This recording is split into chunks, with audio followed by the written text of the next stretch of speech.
And we are live now. Good morning, and I now call to order the April 14th, 2025 special meeting of Council.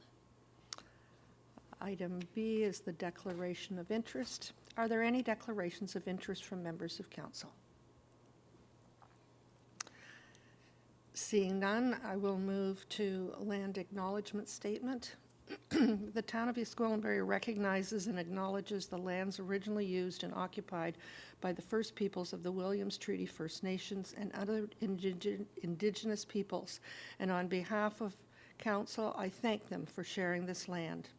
We also acknowledge the Chippewas of Georgina Island First Nation as East Gwillimbury's closest First Nation community and recognize the unique relationship the Chippewas have with the lands and the waters of this territory. They are the water protectors and environmental stewards of these lands, and we join them in this responsibility. I'm at item D, deputations, and there are none at this time. I will move along to item E, a workshop. This morning, our first presentation is from York Regional Police. I'm pleased to welcome Deputy Chief De Silva, Superintendent McDonald, Inspector Dolson, and Detective Sergeant Bill Newton. Thank you for being here today. We very much appreciate you. Please. Madam Mayor, members of council, thank you very much for having us here today. Unfortunately, Deputy Chief De Silva was unable to make it today. He sends his regrets. But both Bill and Chris and myself are here, as am I. And we're looking forward to giving you some information about the York Regional Police and obviously field some questions if we have those as well. So if we could move the slide, what we'd like to talk about today is basically what our one district patrol presence looks like and what our police presence looks like in one district at large. Give you a crime statistic overview to give an idea about what is happening in East Gwillimbury specifically, and maybe a little bit more about what the region looks like. Some hot topics that we wanted to talk about today, and that's one of the reasons why we brought Bill along as well, to talk about some of the property crime issues that we deal with, and some of the organizational initiatives we've been using in order to try and curb some of those issues. Talk a little bit about crime prevention and community partnerships as well. So next slide, please. So one district, excuse me, that coffee was delicious. It's just left me with a little bit of that. There's more to come. My apologies. Yeah, I should have been drinking water.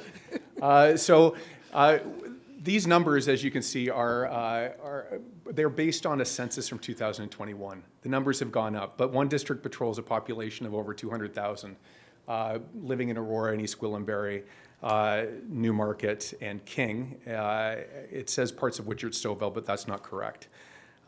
We have 235 members working out of one district. So that includes uniform patrol and our CIB offices as well.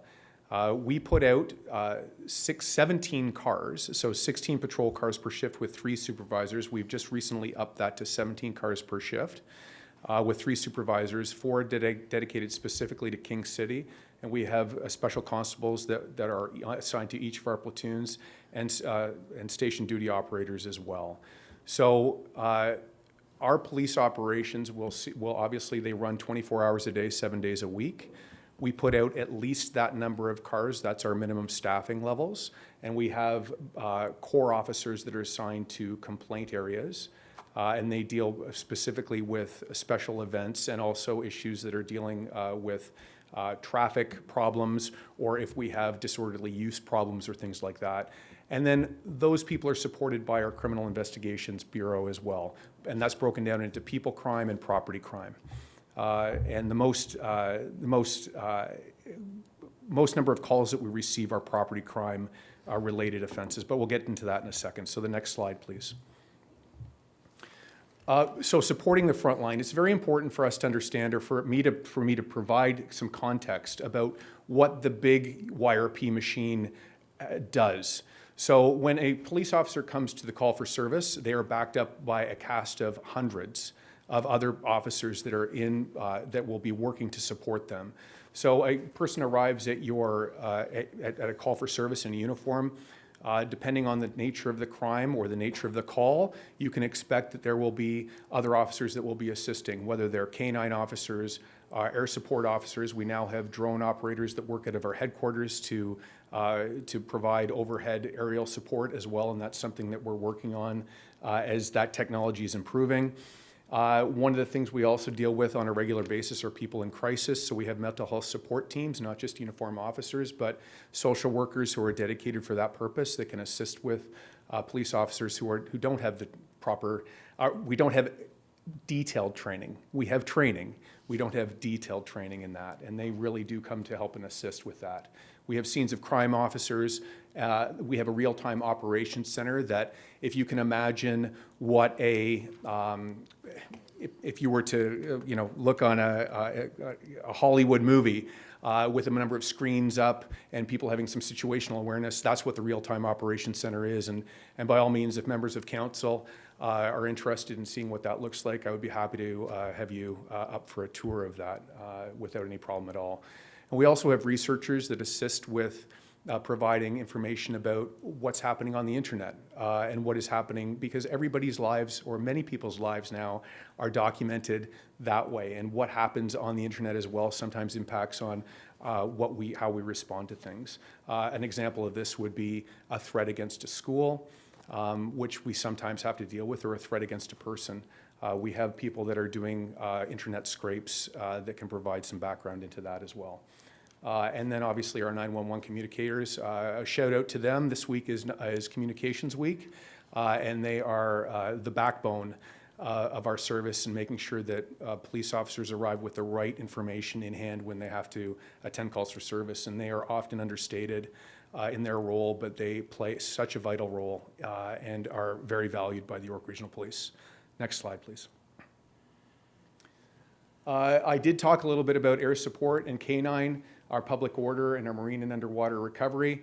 One of the things that you may not know about our marine unit is they will go into some of the most awful environments, and will go into sewers and things like that as well. So while we have water courses and ponds and things like that, if there is an evidence recovery search that has to be done in a sewer, our people will get down into that and sort of move around on their hands and knees and try and find things. So they'll do that. Obviously, our investigative support as well, all of the detectives that we traditionally think of, homicide, guns and gangs, organized crime and intelligence, cyber crime, and auto cargo theft. They are all providing investigative support, so that when that uniform officer comes and takes that initial report, they are a police officer supported by hundreds of other police officers that are looking to put the pieces together. Next slide, please. So these are the stats that I was able to pull up from last year with the assistance of our people in strategic services. So as you can see, the top criminal offenses in East Gwillimbury specifically are shoplifting, assault level 1, fraud, mischief, and uttering threats. Those are the total number of criminal calls for service or events that we have attended in East Gwillimbury. And so what I'm going to suggest to you is that is not a crazy high number, but there's always room for improvement. So shoplifting, I'm just going to talk about that just very, very quickly, and then Bill, a little bit later on in the conversation, is going to talk about one of the trends around shoplifting. And a lot of this is organized. And so when we deal with shoplifting, there are the typical, that kid is 17 years old, was arrested for shoplifting, don't do that again.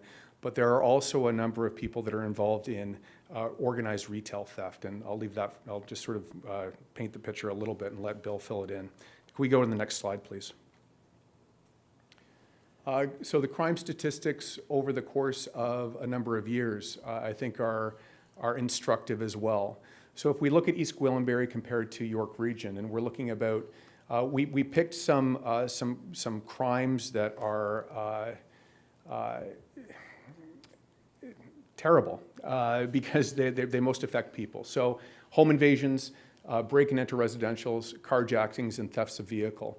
So if we look at York Region, so for 24 and 25, we had the numbers that you can see on the slides. Comparatively, in East Gwillimbury, we've had significantly less, but again, that is a reflection of your population for sure. One of the things that is concerning is the number of break-and-enter residentials that we see. So the break-and-enter residentials have gone up. What I will say is that we have been very, very passionate and concerned about break-and-enter residentials. And Bill is going to talk a little bit about a safe subdivision initiative that we've just concluded that was dealing with that. We're aware of it. We're aware of the fact that break-and-enters there's a season for that, and that we put a lot of resources into keeping those at bay the best we could. As far as carjackings and thefts of motor vehicles, the carjackings, thank goodness, there were none registered in the town of East Gwillimbury, and thefts of motor vehicles are down. So overall, I think it paints a good picture for the most part about what is happening here in the town. And I think that when you take it comparatively to what's happening in the rest of York Region, I would paint East Gwillimbury as one of the safest places to live. I do want to just bring your attention to the carjackings, simply because that is carjackings, home invasions. If I can speak candidly, and I will, home invasions are typically targeted, and people are going in for a reason, and they know what they're going to face, and they go in aggressively, and they expect to get something out of it because of what they know about what's in that house already. Break-and-enters, we have people that go in, have no interest in having any interaction with any of the occupants, hope to not have any interaction with them, and plan their entries at times when people won't be home. And that is the vast majority of people that we end up dealing with. Carjackings are something altogether different, and those are people that have been targeted because of the nature of the car that they're driving, and to me, they are absolutely heinous. There's often no rhyme or reason as to why people are carjacked, and I have to say that saying that there's none that happened in East Gwillimbury is good news. We take those very, very seriously, and we put a lot of resources and effort into getting those people that are responsible for those as well. So that's what I can say about that. Next slide, please. I think what's important as well to put things into perspective is the number of top non-criminal occurrences that we deal with, and these are from the town of East Gwillimbury as well. You'll see that person in crisis is the most number of calls that we attend that are not criminal in nature. And person in crisis, these can be interrelated. So a person in crisis, when we're talking about this, we're talking about people that are experiencing some emotional distress, may have to be apprehended and taken to the hospital. Oftentimes there are other things that are going on with those people as well, whether there's drug issues, homelessness issues, and other factors. So, and sometimes that also relates to domestic disputes and things that happen there. So, like I said, we put a lot of resources and training into these calls for service. I will say, as a police service, we deal or as a district, and Chris can report on this as well. Every 24 hours, we have at least 4 people that are apprehended for their safety and for the safety of others, taken to the hospital and put on a form. And so they will be taken against their will and taken to the hospital. So, and that's generally 2 per shift is what I've seen, and 4 over the course of a 24-hour period. That takes officers, so that takes 2 officers off the road, probably between maybe 4 and 5 hours a time. So those officers that are dealing with that are unable to be out patrolling and doing other details and duties. And we do, I bring that to your attention just to bring it to your attention. It's something that is a reality for us as we deal with it. So it's just something to talk about. As far as the other non-related criminal calls for service, I do want to say to you that, as you can see, the non-criminal calls or non-criminal offenses outnumber the criminal offenses in the town of East Gwillimbury, which I think, again, is a good news story, if policing at all is a good news story. I mean, yeah. So, I mean, things are perspective, right? It's perspective. Next slide, please. Maybe what I can do is, Bill, if I can call on you to talk a little bit about this. This slide deals specifically within Bill Newton's wheelhouse. He's the detective sergeant in charge of our property crime offense team. And so if you can talk a little bit about this. Morning, everyone. Thanks for having me. Just a little bit about my background. I spent about 10 years earlier on in my career working in property crime, mostly in Markham, and I had the opportunity to come to one district to supervise it up here. So crime tourism is a newer trend that we're seeing right across the province, where groups are coming in from foreign countries for the specific purpose of committing crime. They're organized. It's not one specific part of the world. They come in from different parts of South America, Europe, so on and so forth. We're seeing crimes such as break-and-enters, car thefts, thefts, shoplifting, rings, very well organized, and that's, not a lot of deterrence. If they get caught, they're arrested. There's different, some of them are here differently, whether it's refugee claimants or just travel.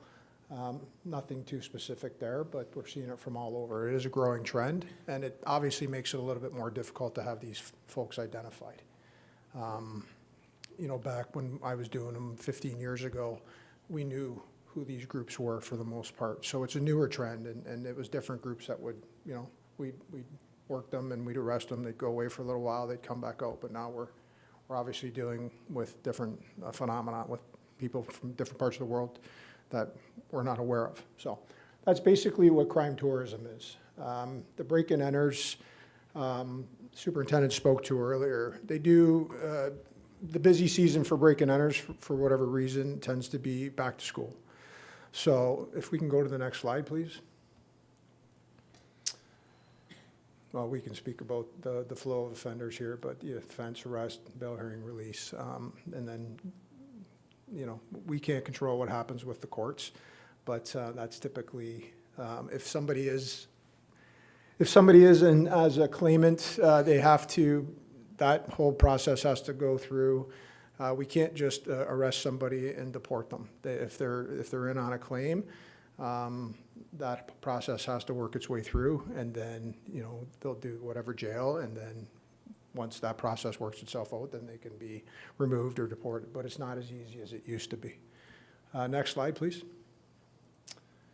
So the ongoing initiatives, obviously we do bail compliance checks, residential B&E task force. We started a brand new firearms investigative team that's run out of headquarters. And that team deals with all of the firearm offenses. They'll take it from start to finish, identify, take the gun, send it for testing, where the gun was purchased. Often, most of the time, these guns are coming in from the States. We have serial number restoration experts, so on and so forth. So we have some of our American partners up here from ATF that help us out quite a bit with some of these firearms investigations. Obviously, the Organized Retail Theft Task Force that runs out of this, one of the southern districts down in 2 District. And then safe subdivisions is what I'm circling back to, the B&Es. So safe subdivisions, kind of the origin of that, it's just really getting back to the basics. And we all live somewhere, and I remember thinking, I'm sitting in my subdivision and, not seeing a lot of police. I live in Durham region. Not seeing a lot of police officers in the subdivision. And I'm a big believer in visibility as deterrence. We want to see our uniform officers, not just patrolling the main roads and attending calls, but in our downtime, let's get into the subdivisions, let's show some visibility, let's drive around, and let's engage people. Not nothing worse. We all live places, nothing worse than people in these subdivisions driving like maniacs. Nothing worse than having your homes broken into. So that was kind of the focus. It was enforcement, but also education. There was an education piece, and part of it was we want you out walking in parks and getting to know the residents. And we're not all bad guys. We want to talk to the kids. Want to talk to the, what are the issues in this neighborhood, right? Every neighborhood has different issues, So that was the origin of Safe Subdivisions. Is just working with our business intelligence folks, and we can identify the amount of time that each individual unit is spending in subdivisions, driving around, patrolling. So do your notes. If you have notes, let's get into the subdivisions. So we believe the first, it was supposed to be a 3-month-long initiative running from September to December, which is typically our busiest season for break and enters. And again, not one specific time. Some groups target during the day when we're away at work. Some groups target when you come home and we're rushing out the door to get our kids to practice. Some groups focus on weekends when folks are away at their cottages or vacationing. So it's not like it's one specific area that we could target in on, but that's what the focus was. It was trying to deter through visibility, education, and anybody, the nice piece of that, anybody driving like maniacs, let's get these people yanked over, because nobody wants to see that. So it was a fairly successful initiative. We're waiting on the final numbers. But over the course of the 3 months, we saw the trends going down. Beanies were going down, car thefts were going down, and traffic enforcement was going up, which was good, right? So that's basically it for Safe Subdivision. I will take a few questions if anybody has any questions on it. No? Is that it? Sure. Councillor Leahy, go ahead, please. Thank you, through you, Madam Mayor. I have 2 questions. My first question is with regard to this new initiative, the Safe Subdivisions. How does that work with what was very popular about at least a decade ago with the Neighborhood Watch and Community Watch? And how can we work together with the police to educate our residents so that this is a successful project? We have a very robust neighborhood watch. It works hand in hand with our neighborhood watch folks. It's a very robust program. We have online reporting. We also have meetings that we attend with our neighborhood watch folks. And there's no such thing as bad information. We'll take it. We'll assess it. Our analysts will look at it. And yeah, we work hand in hand with these neighborhood watch folks.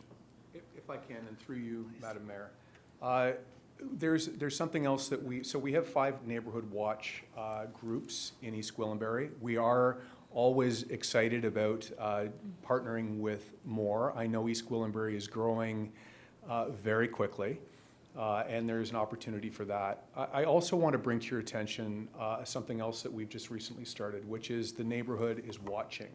So it's a very new initiative that we've shared with our neighborhood watch captains. It was something that was started down in Markham. And essentially what it is Neighborhood Watch is supposed to be a passive group in the sense that we don't want people going out and confronting people and listen, vigilantism, it's a very loaded word, and we can discuss that all day, but with the intention of people not getting into confrontations with people.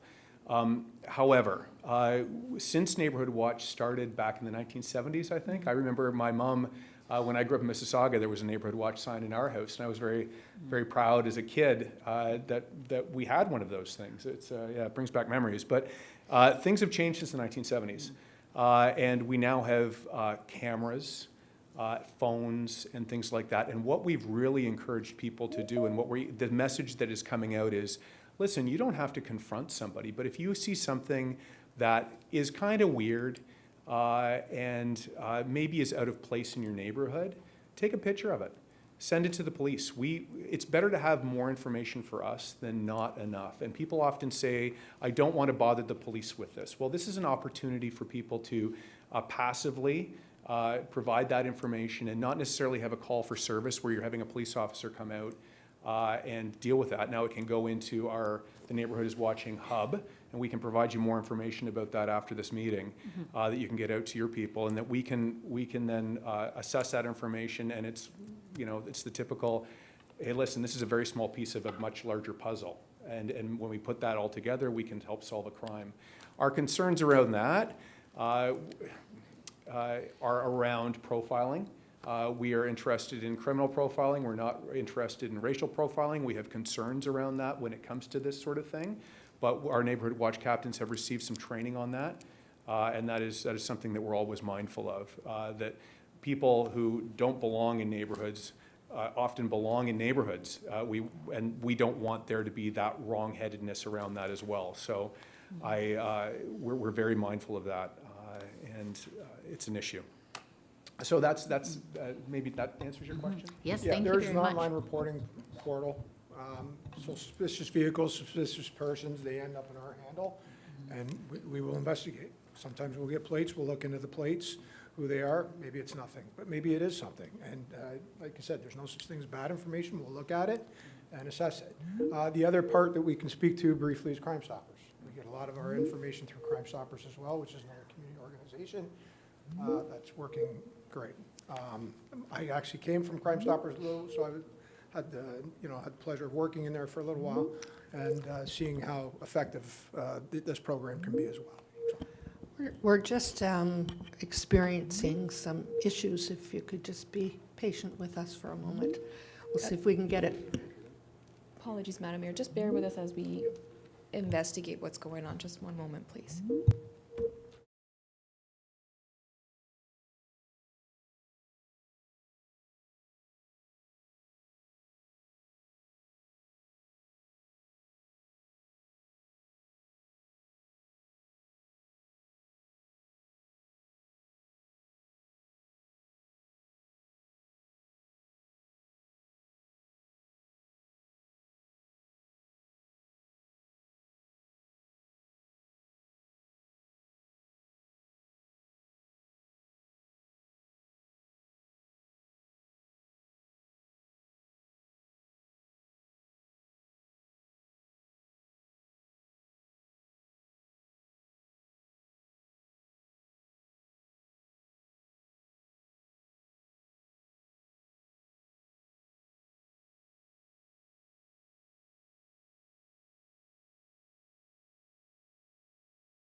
And we are now back online, and we can continue along with our project here this morning.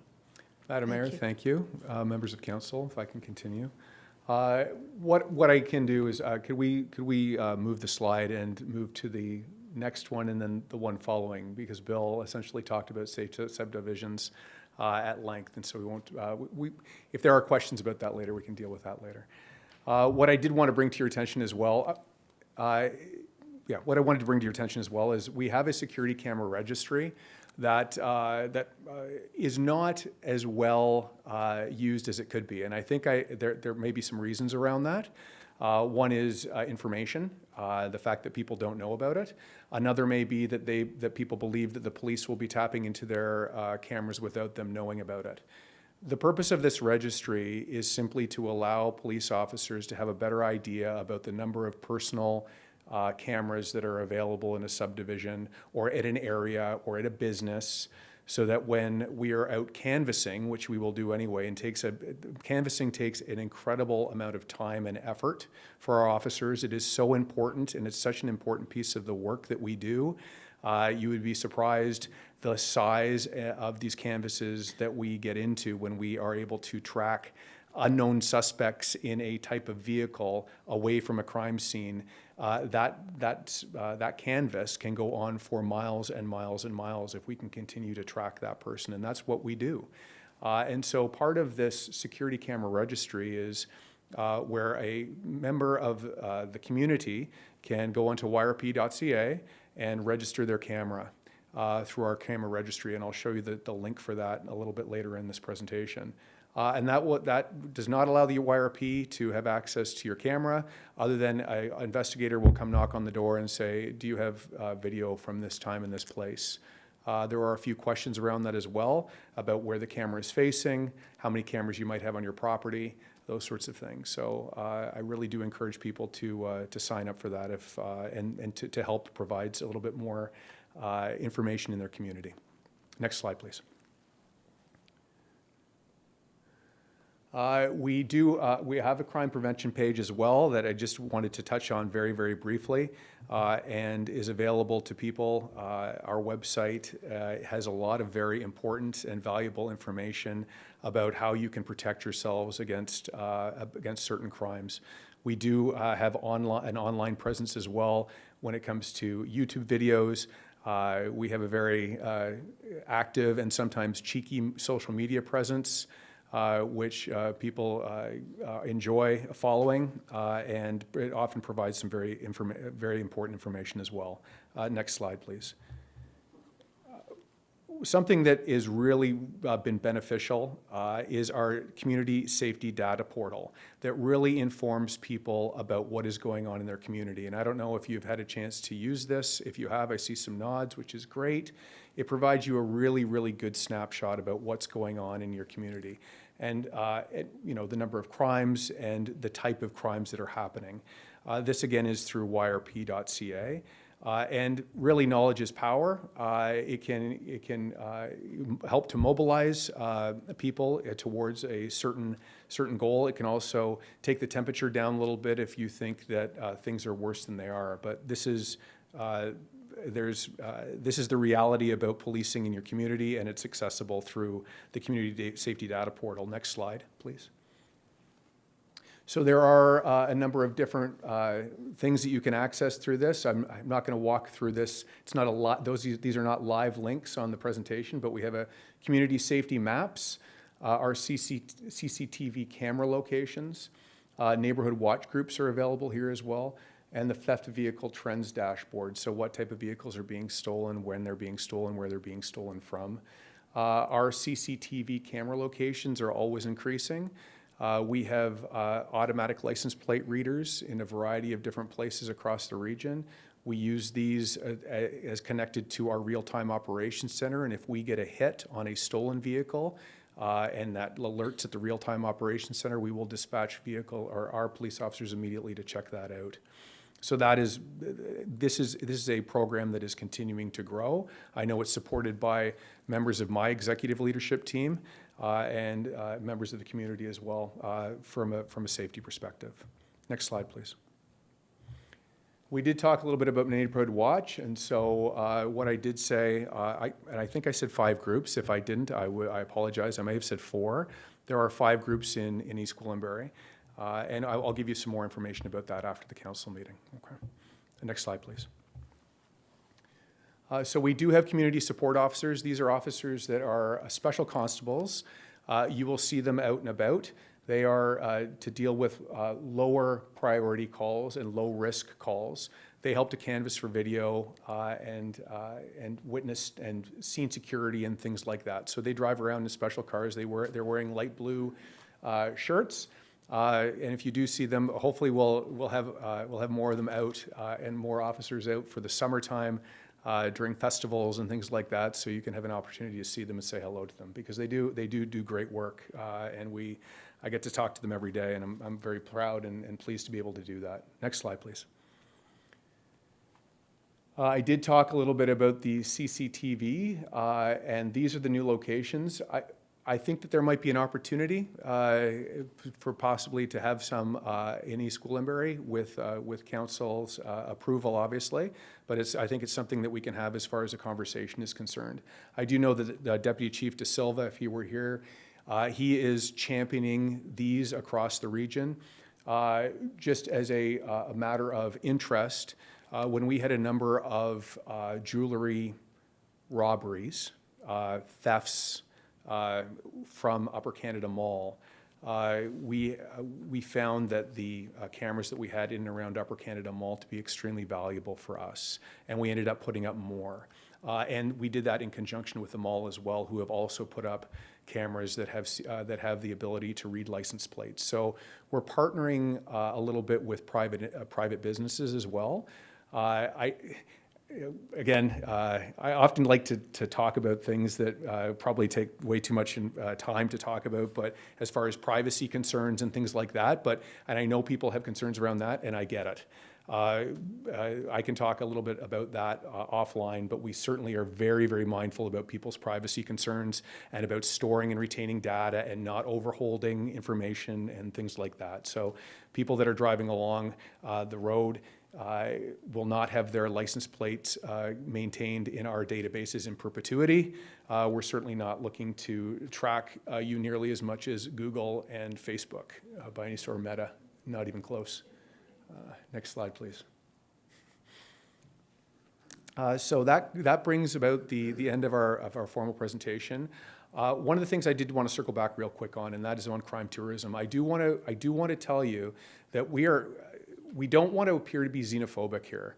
There are a lot of people that come to Canada and to York Region, and they come with the best of intentions, and they also are contributing members of our society, and they're wonderful people. This very small group of people that we call crime tourists, while they come from abroad and while they are a problem, reflect a very, very small number of people. And we're very well aware of that, and we do support and embrace our very diverse community here in York Region. We would just like to be able to kick those people to the curb and get them out. And that is something we're just seeing, that it's the recidivist cycle is problematic. Anyway, we need some more support on dealing with that. So with that, happy to take questions. Thank you very much. Councillor Foster, go ahead, please. Thank you, Madam Mayor, and thanks for the presentation. Good to see a couple of familiar faces here.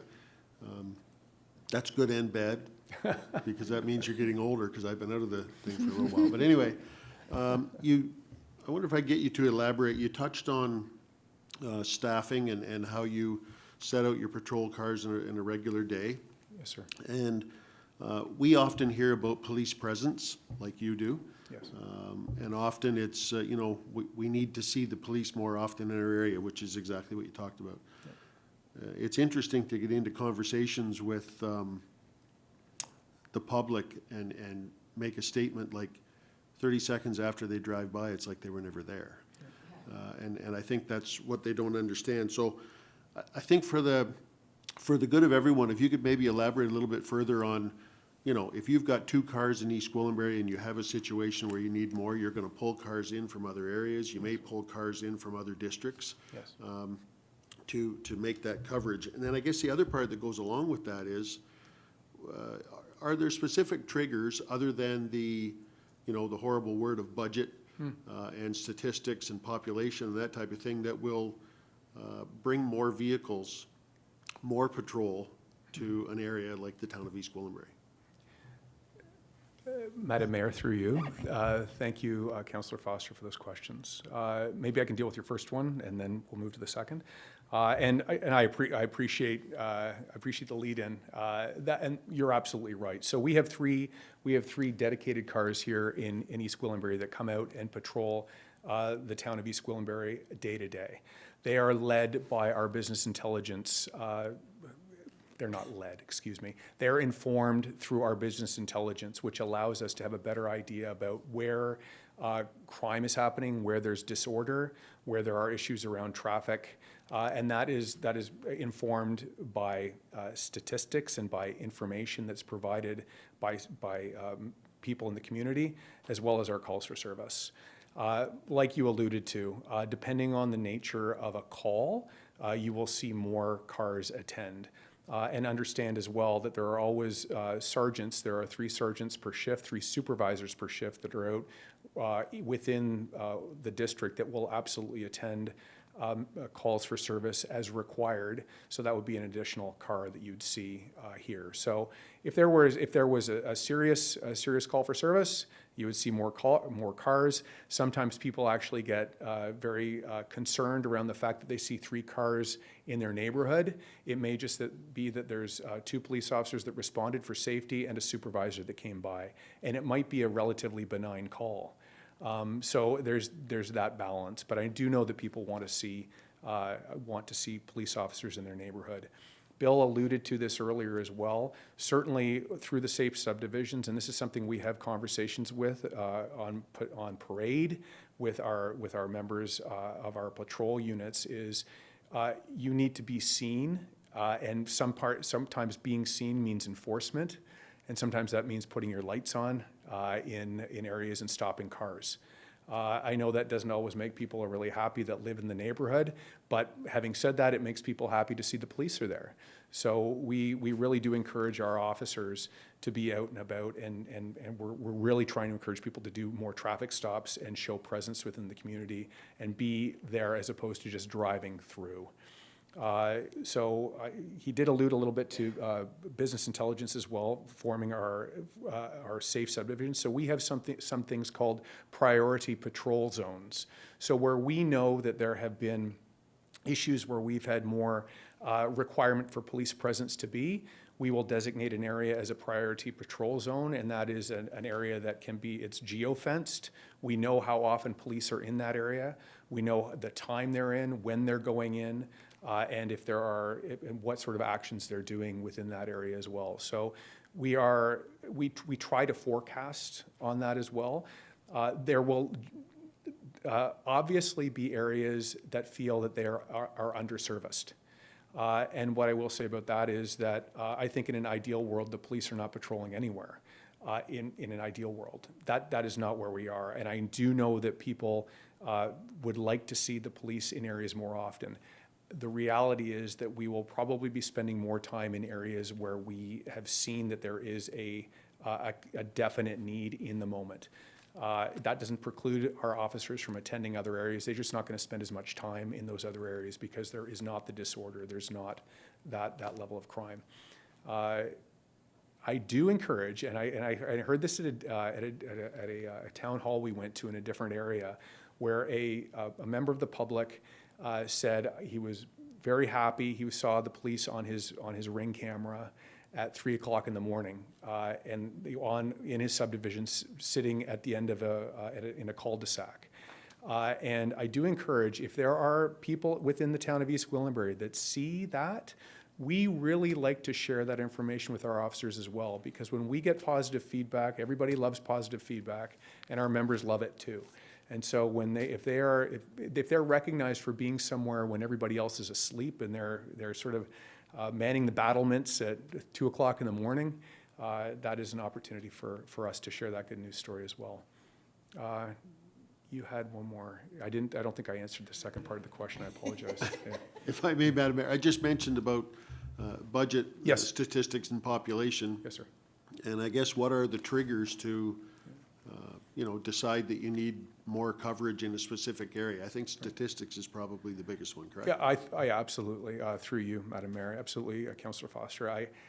This would be a perfect opportunity for Deputy De Silva to give probably a better answer about this.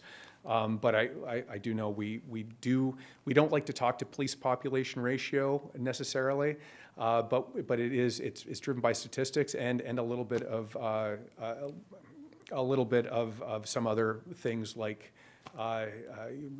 requests from council and things like that. So I think that there's an opportunity for dialogue, if I'm being honest. But obviously we have budgets as well, and how we deploy our members. And it's funny, so just a little, we have an internal, I wouldn't call it a conflict, but sometimes some internal struggle in the sense that we have a certain number of people on the road, but we also have to have a certain number of investigators who spend time investigating and finding out what's happening, and hopefully bringing criminals to justice through detailed investigative techniques, and making sure that we staff those resources accordingly sometimes becomes difficult without getting into the details. Councillor Leahy, go ahead, please. Thank you very much, through you, Madam Mayor. So prior to our glitch in the recording of the meeting, I wanted to have the opportunity to thank you, first of all, for the information that you've provided, as well as the opportunity that you're going to follow up with further information about the neighborhood is watching. Absolutely. And all of our councillors, I know that I can speak for everyone, I'm pretty safely to say that we're all captains in a sense of neighborhoods in watching, and so we hear about things, we see things, and so I think it will be great opportunity for us to help communicate the neighborhood is watching to all of our residents throughout East Gwillimbury. So my second question that I had was with regard to following up on what Councillor Foster just asked you about, is about statistics, and you mentioned that the priority of mental and dealing with mental health issues with some residents, that takes away 2 officers from your body of members. And so with our population potentially expanding and growing to, they've given us the figure of 127,000 It's amazing. in 25 years. So in terms of hiring and training, and can you share any information with us on how the police force is planning to address that particular issue of mental well-being as our population grows? Through you, Madam Mayor, thank you for the question, Councillor Leahy. Maybe to frame that initially, I will say that, and maybe I wasn't being fair to our members, and I know that I have also received a lot of training when it comes to de-escalation, dealing with people who are in crisis and having mental health interactions that lead them to having conflict or lead them to having interactions with the police. We do have great partnerships with a number of community agencies. We sit on community situation tables with other agencies, specifically dealing with issues around mental health for people that have interactions with the police on a regular basis. And so trying to off-ramp those calls for service so that these people are having an opportunity to deal with things in a different and likely more productive way than having members in uniform coming to their house and having them taken to the hospital. So our members as well, there's provincially mandated training that we all participate in, and there's just recent training that involves virtual reality. And through Wilfrid Laurier University that all members of the police service are doing, and it needs to be done by the end of 2026. Through our community services branch. We have a number of mental health support workers and mental health trained officers that do go out that are not wearing a uniform but are wearing body armor. They go out with mental health clinicians, and they, when they can, they divert, either deal with the person at the moment or attend the hospital, and freeing up our uniform officers to go out and be on patrol where they should be more often, hopefully, so that they can provide that presence in the community. I guess one of the other things that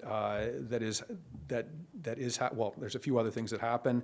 So our police officers have an interface with the hospital as well. So if they do have an issue where the police have to come to the hospital, we let the hospital know in advance that they're coming, and hopefully that speeds up that interface as well, so that the police are not out of the community longer than they need to be. So I think, just on a personal note, I think that the mental health issues are growing. I think that there are a lot of people struggling, and I think that when you look at the number of hours that are spent on calls for service for people that are in crisis, that I think that you're going to see that go up. Unless there are other things, other levers that are pulled that might assist with them. But like, we're a 24/7 operation, and when people feel they need to, they feel unsafe, they'll call the police. And so we do our best to train our frontline people in that regard, and we have a number of other specially trained officers that are able to follow up. And one of the things I didn't mention is that after a call for service does come in, after a person does go to the hospital, after there is a person in crisis call, we always follow up. So to make sure that that person is taken care of, make sure that they're in a safe place, and then see if there's any other resources that we can provide them with, and hook up people to speak with the right people in order to try and mitigate the issue. Thank you very much for that further detail. Thank you. Go ahead, please. Thank you. Following up on that, thank you, Councillor Leahy, for bringing that up, because that was where I wanted to go with my questions. So there was a report out, sorry, not a report, reporting on CBC back at the end of the year that talked about how 78% of their calls for people in crisis are not handled by police. So they have these mobile crisis intervention teams, and I believe there's something particular to Toronto that they're actually doing. I can't recall all the details. So for me, when I hear that we have a limited number of officers out and we are taking 2 officers per shift are dealing with, well, I guess it's 2 times 2, right? Per shift, it feels like we need to be doing something different. And I hear you saying, and you know, questions around taking officers off the beat, so to speak. But to me, it's more about, is that actually helping the person in crisis? Is that the best use of community resources in general to help? So it's wonderful that the police are there to respond when someone is in need, but I really feel like we can do better, both for the use of community resources. I think an officer is much more expensive than a mental health professional. And I applaud you all for taking all the training, but I still think a mental health professional would be better able to serve a person in crisis. It is a health issue, it's not a policing issue. Certainly there are times when there's violence involved and police need to be called in.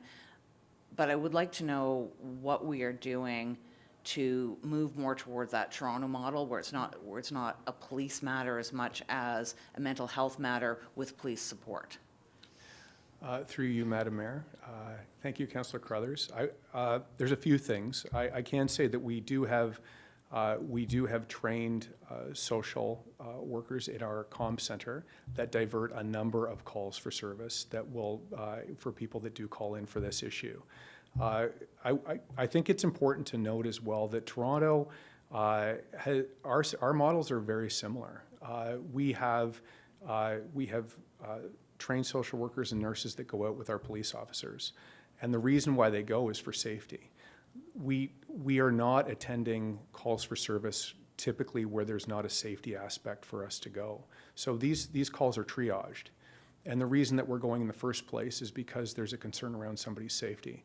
So I wouldn't say, maybe I've mischaracterized the nature of these calls for service. And they aren't necessarily criminal, but there are concerns when people call into the comm center and say, I have an issue in my life and this is the issue and I've got concerns around the safety of this person or somebody else, and it can't be dealt with through another diversion, and that the police are there because it's a safety issue for that person that is attending, that might have the additional training, which is, you're dead right. I think that there are people that are specialists that are very well suited to do this work. There is always, when we attend, a safety issue around that. And so it's for the safety of the person that's going, as well as the safety of the person that perhaps is called. And that person may be the person that's in crisis, might be one and the same. So is there room for improvement? Always. I think that we're moving in that direction. But certainly there's always an opportunity for us to review the models that we're looking at. We've just recently paired with the region as well, and there's a mobile mental health crisis vehicle that's going to be going out to deal with a number of different things, including people that are experiencing mental health issues, people experiencing homelessness. And so we're doing that with the region. That's going to be rolling out in 2026 as well, as opposed to having a brick and mortar place because the region's so large. We're having a vehicle that's going to be going out and is going to be staffed with people that are appropriately trained that can assist with people that are experiencing mental health issues. Thank you. I think we have a long ways to go. I think we've come a long ways, but I think we have a long ways to go. And I think that it's something that has to be, it's an issue that has to be solved with the broader community. I don't believe there's just a policing change that needs to happen. It's so much bigger than that. And the recognition that when people are in crisis, very often an officer showing up in uniform is triggering and escalates the situation. And when we want to de-escalate, sometimes what we need is someone who isn't in uniform. So I think it's important to keep that in mind, that sometimes you might be on a call and think, oh, I'm glad there's a police officer here because it's escalating, but maybe if the police officer hadn't been there, it wouldn't have been escalating, right? So I think there's a lot we need to be doing, and to Councillor Leahy's point, as we grow, we're going to see more and more of this, and I would love to have more information on what we're doing to change, because I think we have to change more quickly than what we are right now. I would love to have an opportunity to speak with you as well about that, and I agree. Yes, yeah, there's much more work to do. Thank you. Yeah, absolutely. Councillor, go ahead, please. Thank you, Madam Mayor, and through you to our presenters. Thank you for being here today and presenting this. We could make a whole meal out of this presentation. There's just so much to dig into, and thank you for your service to our community. It's appreciated. I have a question, and sorry, before I get into my questions, I just want to echo the comments of my colleagues about mental health. I think it's incredibly important, and I understand that it's not an easy task, and I think the more cooperation and collaboration we have across all governmental services would be a good thing. My question is, on slide 3, you mentioned that King City has about 4 active patrol cars, which is great. We have, I think, 3. Yes, sir. So help me understand. I think East Gwillimbury has a higher population than King Township, and knowing that you allocate resources based on statistics, is the need for more patrol cars in King greater than East Gwillimbury? Madam Mayor, through you. Thank you, Councillor Crone. I will say that there's typically in the areas specifically around Nobleton, there have been more issues that have demanded police attention. In short, there are a number of both violent and nonviolent calls for service that we attend in King that have resulted in that deployment model. Okay, all right, thank you for that. If I may, Madam Mayor, just one more. On, I think it was slide 7, you had some crime statistics, break and enters. Would someone breaking into a car parked on the driveway, would that be slotted in with residential B&Es? No, it wouldn't. Okay, No, that's a theft from a vehicle is what that would be. That's how we would, okay. how we would categorize that. I know in years past, we had quite the run-on with some residential theft, break and enters into the vehicles. So Yes. through you, Madam Mayor, to our presenter. My last question is about the vehicle thefts. That was a really big issue in the past, and I think it still persists. It does. Other than parking in your garage, is there, what would you recommend as a good deterrent to helping stave that off? Because I've seen the videos where people, where they've got their antennas and their electronic, and they can be into your car within 30 seconds. They pick up the signal from your key fob from inside the house, and they're out the driveway in 30 seconds. It's insane how fast these guys have got it down pat. And other than having a police officer in every street corner, I don't know how we combat this. It's frightening how quick technology has kept up with this, and I don't think the manufacturers are keeping pace ahead of it. So I welcome any suggestions you have to share to the folks that are watching at home. What could they do to help stave off vehicle thefts? Madam Mayor, through you, Councillor Crone, thank you. I might just defer to my expert over here. I certainly have some ideas, but I would like him to have a chance to discuss this. I certainly wouldn't consider myself an expert. What I would suggest to family and friends who ask me this quite regularly is there are pieces of equipment that you can purchase that you can either attach to a steering wheel or tires, if you want to get that aggressive. GPS devices on cars, signage, like little stickers on cars that there's GPS on this. Again, I mean, we're never going to be able to combat it completely because once we get caught up to certain technology, they're already miles ahead. And you're right, 20, 30 seconds. The push button ones are a bit of an issue as opposed to the manual. They're much easier to steal, the push button ones, the higher end cars. One of my vehicles is a car that tends to get stolen quite a bit. So avoiding specific car types if you're that interested. But again, even parking in your garage, sometimes there's ways that they can get the cars out. So I would suggest an aftermarket theft device, anti-theft device, nothing specific, not here to endorse any products. We have a trailer, you see certain people with vehicle locks or tire locks on trailers. You can get those for your trucks and cars as well, if you're that ambitious, but yeah. Okay, thank you. And sorry, Madam Mayor, I will just take one more question. One of the biggest complaints we get as councillors is about speeding in the neighborhoods, on the roads, et cetera. The province just took away our camera radar, which we were all looking forward to because they do have a degree of success to them. What, in your experience, and you've seen in other communities all across York Region, what are some of the better traffic calming techniques, in your opinion, that have served to slow people down in the absence of camera radar? I don't know, I put you on the spot with that question, but I'd be curious to know. You're out on the street Sure. all the time, more than we are. I'll speak from my own experience. Great, I live thank on you. a street that's a through street, so it takes you can get out both ways in our subdivision, and the cars go fast. Speed bumps are an excellent deterrent, slowing people down. That's basically the easiest one would be my suggestion.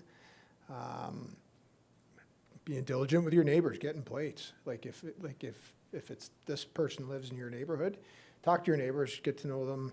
Let's try to get this person's plate. Let's get the complaint in, because I can assure you, once that complaint goes in, our community safety or our traffic people are going to be there. You know, if we get a specific plate, time of day that they're doing this, listen, we want to get rid of these folks as much as you do. Like, there's nothing worse than somebody driving down these residential streets at Mach 9. Like, it's terrible. So I would recommend, you know, speed bumps, and I know it's not an easy process, and it can be an expensive process, but that would be, I've always hoped for one on my street. We haven't been able to get one, and my neighbor's pretty high up with the town where, and it's difficult, right? It's expensive. There's lots of needs in every municipality. Sometimes they're not the priority, but I would suggest, I would love to have a speed bump on my street. Yeah, thank you. Yeah, I know through you, Madam Mayor, I know the snowplow guys and the fire department aren't crazy about them. No. But, anyway, thank you. Appreciate it. No further questions. Thank you. Councillor Roy DeClemente. Thank you, Madam Mayor. I've been listening intently to the comments of my colleagues. I did want to, with respect to the mental health piece of things, I did want to also comment that there's the community safety and well-being plan that you partner with York Region. You've got the community action tables, and you're dealing with, you know, now we don't have an action table here in East Gwillimbury because we don't have the need for one to the same extent as some of the other places where the need is much more pressing, but we do have the ability for YRP and York Region and Community Health Services to work together to support people who are in crisis and in need in our community is very much appreciated. I did want to also comment on, just as we've been sitting here, actually, there was a press release that went out for Project Fortis, where 33 people have been charged with over 300 criminal offenses with respect to residential break and enter. I guess for me, when I'm going through the statistics of what's happening and what are the trends in East Gwillimbury, you're reporting that residential break and enters are up 60% in East Gwillimbury. So I'm just wondering if you can comment on what you're seeing and why it's climbed so much in East Gwillimbury and what steps are being taken to address that. Through you, Madam Mayor, thank you, Councillor DeClemente. I will say that those stats were from 2025, so we haven't captured anything in 2026. We have been very aggressive. Project Fortis, as you had mentioned, was being done in conjunction with safe subdivisions up in one district. A number of our property crime investigators were assigned to that task force. And what we have found generally is that these break and enters are done by crews. And so it's not one-off break and enters where we would expect a person to do one and be done with it. They're run by crews. And so these are relatively complex to investigate. And getting up on people and following people and doing what police investigative techniques we need to do in order to come to a successful conclusion. So we put far more resources into these instances than perhaps people would expect. And that when we do identify trends, or we do identify crews, as we would call them, we certainly put resources to try and dismantle those crews. Bill, did you want to have anything to add on that? That's in your wheelhouse as well. Fortis, excuse me, thank you. Fortis is going to, from what I understand, is going to be a yearly program that comes back to school. We support, every district supported Fortis. We would be running our own investigations as well, like with, basically B&E occurs, uniform attends, we take the report. We do an extensive canvass.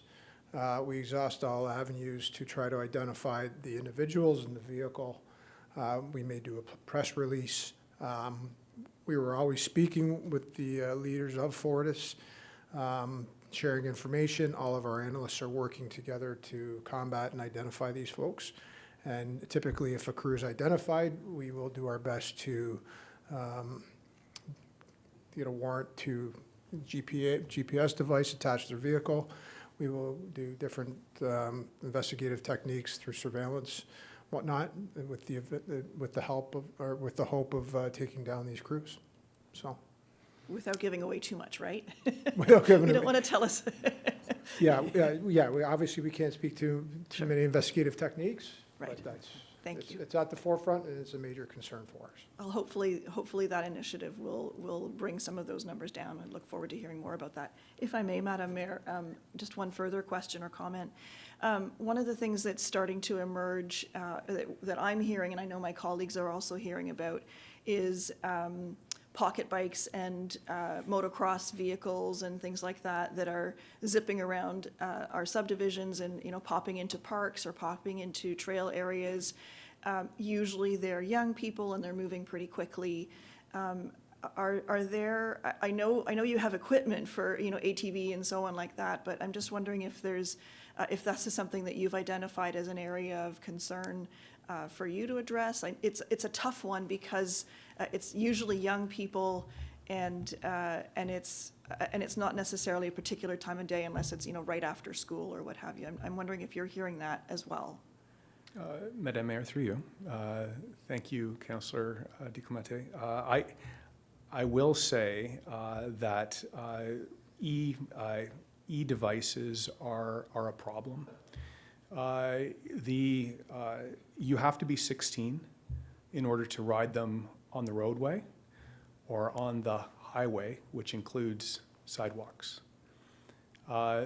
We have not seen we have not seen a lot of bylaws through towns or cities to help address this.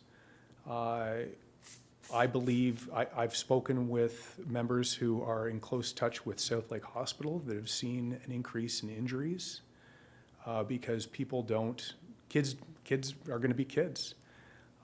It is of grave concern to me that there is going to be something much more serious now that the weather has changed. We're really looking for some assistance on education around this. There are people that are selling these things knowing that they're going to children, knowing that they will be ridden on roadways. Parents don't know. So we have, I know last year we had an initiative where we were trying to encourage people not to do this with children.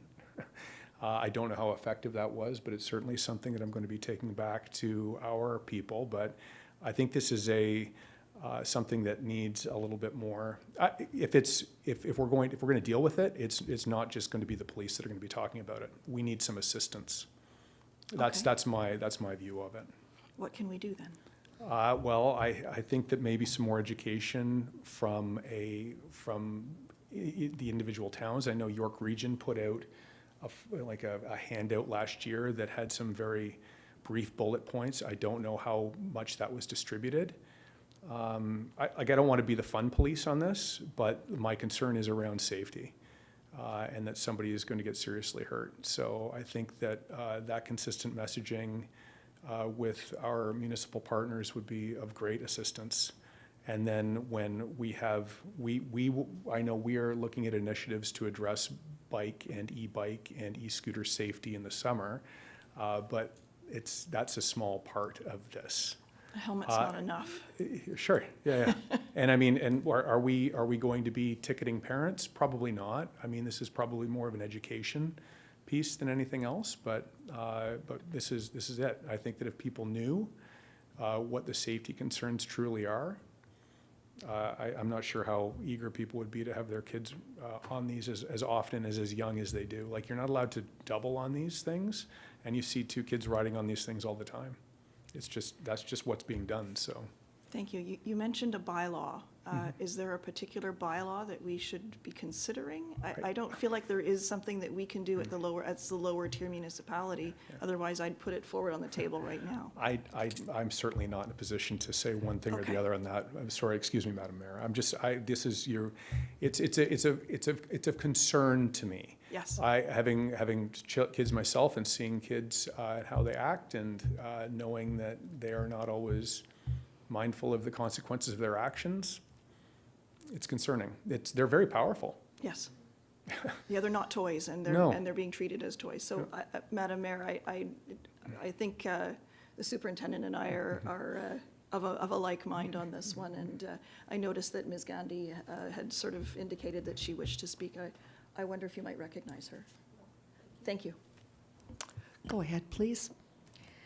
Through you, Madam Mayor. So the topic is actually timely. We have a memo coming to council in the next round of memos that come to council on this topic specifically. We've already met with YRP communications staff to develop an advertising marketing campaign on safe use. And we are also exploring the potential for bylaws on this matter. So it's a joint effort between corporate services, which includes communications and bylaws, our EPW, engineering and public works colleagues, and our Parks, Recreation and Culture colleagues. So, and of course with YRP. So just wanted to provide an update on that. Thank you. Thank you. Thank you very much. That's good news. Well done. Wow, this has been a very inclusive topic here today. Thank you so much. I know that all of you in uniform in front of us today have come here to work with us, with our community, and thank you very much for being a part of our program today. Please travel safe. It's our pleasure, Your Worship. Thank you very much. Thank you. With that, could I have a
but we'll try our best. So what we're trying to do here today is provide you with a high-level, forward-looking asset management progress update to date and the next step for the asset management process. So it's just worthwhile touching on, those 10 asset classes that I show on the screen there, it's worthwhile just thinking about the immense investment that the town of East Gwillimbury has made in infrastructure assets. Your 2025 asset management plan says you've invested about upwards of $3 billion in these different asset classes, whether it's transportation, stormwater, water, wastewater, fleet, facilities, parks, land improvements, fire and emergency services, IT, and the libraries. And it's worthwhile considering that these assets are fundamental to providing the quality of service to your residents and businesses in the town. And I'll be touching later on how this links to your mission, vision, and the values of the town of East Gwillimbury. Next slide, please. So I'll touch on the bigger picture in terms of Ontario regulation, or OREG 588/17, and some of the challenges that municipalities like yourself are facing within Ontario and beyond. Next slide, please. So OREG requires or mandates that Ontario municipalities develop strategic asset management policies and plans to ensure sustainable management of core and non-core infrastructure assets. Next slide, please.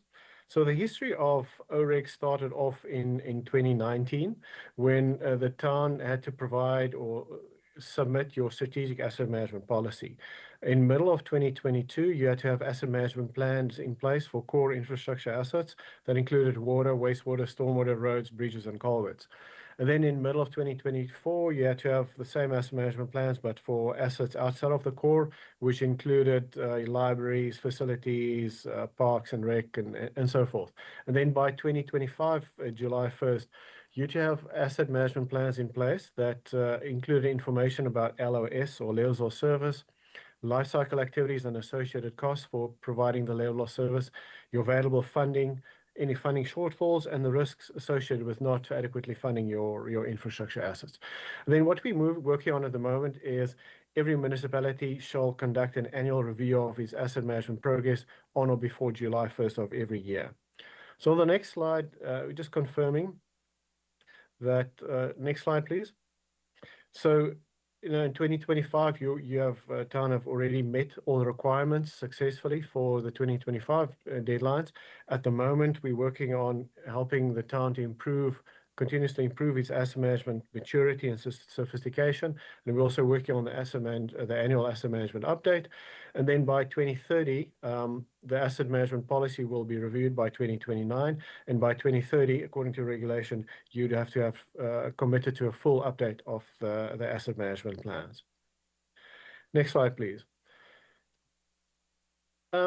Just in terms of some of the common infrastructure challenges that you are dealing with as a town. For example, you have aging assets. You've invested significantly in these assets, but they're always aging, and you need to consistently invest to maintain and sustain them. We're living in an era of digitalization, so we're having good data about your assets, and infrastructure assets are very important. And you have to connect the data with the people so they can start making more informed and better decisions around the assets. Climate change is a continuous challenge, whether it's hotter, dry summers, or more precipitation in winter, or more infrequent freeze-thaw cycles. All of those climate change impacts have a negative impact on your infrastructure assets. You have to keep an eye on that and invest adequately to arrest the impact of climate change. Top right, funding constraints and growing backlogs. If you, in any year, do not invest adequately in your infrastructure assets, your investment backlog will just grow. So the problem doesn't go away. Infrastructure assets are always aging, and you need to sustain and maintain them. And then ultimately also there are high service expectations that you have either from your residential customers, your industrial, commercial, and institutional customers. Next slide, please. Here's a short asset management 102 overview. We call it 102 because the town has already been on this journey. A foundation is in place through the previous work just mentioned. So the focus now is building on that foundation and continue to improve over time. The next slide shows the strategic view of asset management. Asset management is an integrated process that brings people, asset information, and financial understanding so the town can make informed decisions and support sustainable service delivery. If you see the diagram on the right, it is an asset management wheel. At the center, you can see it's sustainable service delivery, which is the ultimate goal of asset management. And around that are the 4 key building blocks. In simple terms, good understanding or good infrastructure decision come from bringing together the people, the staff knowledge, and an understanding of the assets, and reliable information and financial planning. And if you look at the outer ring there, it shows asset management is an ongoing cycle. It starts with assessing the current asset management practice and the current state of the assets, so the town understands how the infrastructure is being managed today and what condition it is in. And from there, the town sets the directions through the asset management policy. We set out the approach through the asset management strategy, and we develop actions through the asset management plan. And then we connect it to the long-term financial planning. And after the plan, we get into the implementation phase. So we wanted to put the plan into practice and into the day-to-day work, and then measure and report on the progress so we can learn, adjust, and continue improving. So the key message for this slide is it's not a one-time compliance exercise. The asset management is an ongoing way of working that helps the town make better decisions over time and building the foundation that's already in place. If we go to the next slide, this brings asset management down to the practical side. So it shows the main questions the town worked through when developing the previous version of the asset management plan. So the first question, number 1, we ask, what infrastructure do we have? What condition they are in? And how much useful life that's left? And that gives us a basic understanding of the current state of the town's assets. And then in step 2, we ask the question of what level of service are we trying to provide? In other words, what do we want these assets to do for our community? And how well do they need to perform? And then we look at risk. That means understanding what could happen if an asset fails and how serious the impact could be. Moving to step number 4, we look at asset lifecycle strategies. So this is really about deciding what actions or interventions are needed over time, from asset acquisition to operations and maintenance to renewal and replacement of an asset, eventually disposal. So for example, it helps communicate the asset lifecycle strategy in a practical way by identifying, for example, for water main, when it requires maintenance, what is the cost and who will do the work, and when the repair interventions are likely to be needed. So once we understand the pieces from number 1 to number 4, we can start to look at number 5, the funding needs. So what we need to spend in the next 5, 10, and 20 years and long term to support the service delivery. And finally, through the process of number 1 to 5, we will be able to identify the gaps and challenges and areas for improvement. Again, so asset management is not one-time exercise, it's ongoing cycle. You see the circle on the right top side there. And also it aligns with the Ontario Regulation 588/17 we just talked about that require annual progress review and asset management updates.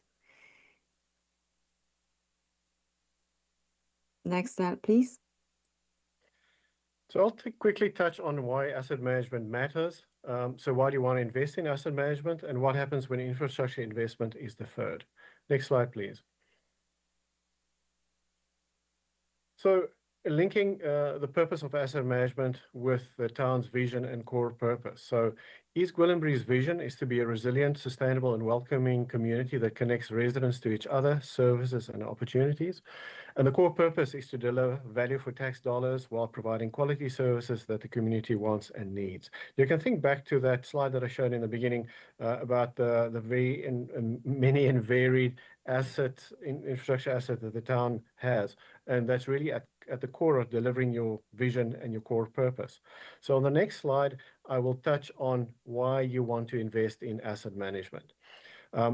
It supports improved financial performance. It supports informed asset investment decisions. It helps you manage your risks. It helps to support improved services and outputs. It helps you demonstrate environmental and social responsibility. It helps you in your compliance with regulations like OREC, for example. It enhances your reputation. improves your organizational sustainability, and improve effectiveness and efficiency within your organization. And these items that I show here on the screen, this comes straight out of the ISO 55,000 document on asset management, which is sourced from benefits that organizations like yourself around the globe are reaping from investing in asset management. But on the next slide, what happens when you do not invest in infrastructure and into asset management? Next slide. So what happens when infrastructure investment is deferred? You have higher lifecycle cost and risk of failure. There's a negative impact on public trust and reputation. You expose yourself to safety issues. You increase your operation and maintenance cost. There might be negative environmental impacts, and then it might be legal liability there. In terms of asset failures, increases the town's exposure to lawsuits and claims. Maybe the key takeaway here is delayed investment often means higher cost and less flexibility later. Next slide, please. So in this section, we'll talk about the work underway in 2026. So what is helping the town do and how it supports the next step in the town's asset management journey. Next slide, please. So this slide gave a high-level overview of the main areas of work in the 2026 AMP updates. The first area is data enhancement. So that includes improving the asset hierarchy, review the corporate asset inventory, improve the data quality. We know that data is a key foundation so the town can have better information to support data-driven decision-making. The second area is level of service. That means looking at the current performance measures and refining them and discuss any progress is made and developing strategies to address any impediment, if any.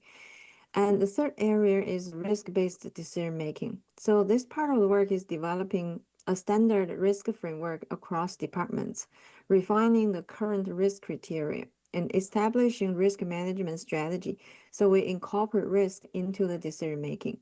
If you look at number 4, asset management maturity and improvement roadmap, which is really about understanding where the town is today in its asset management maturity and what the priority areas are for continued improvement.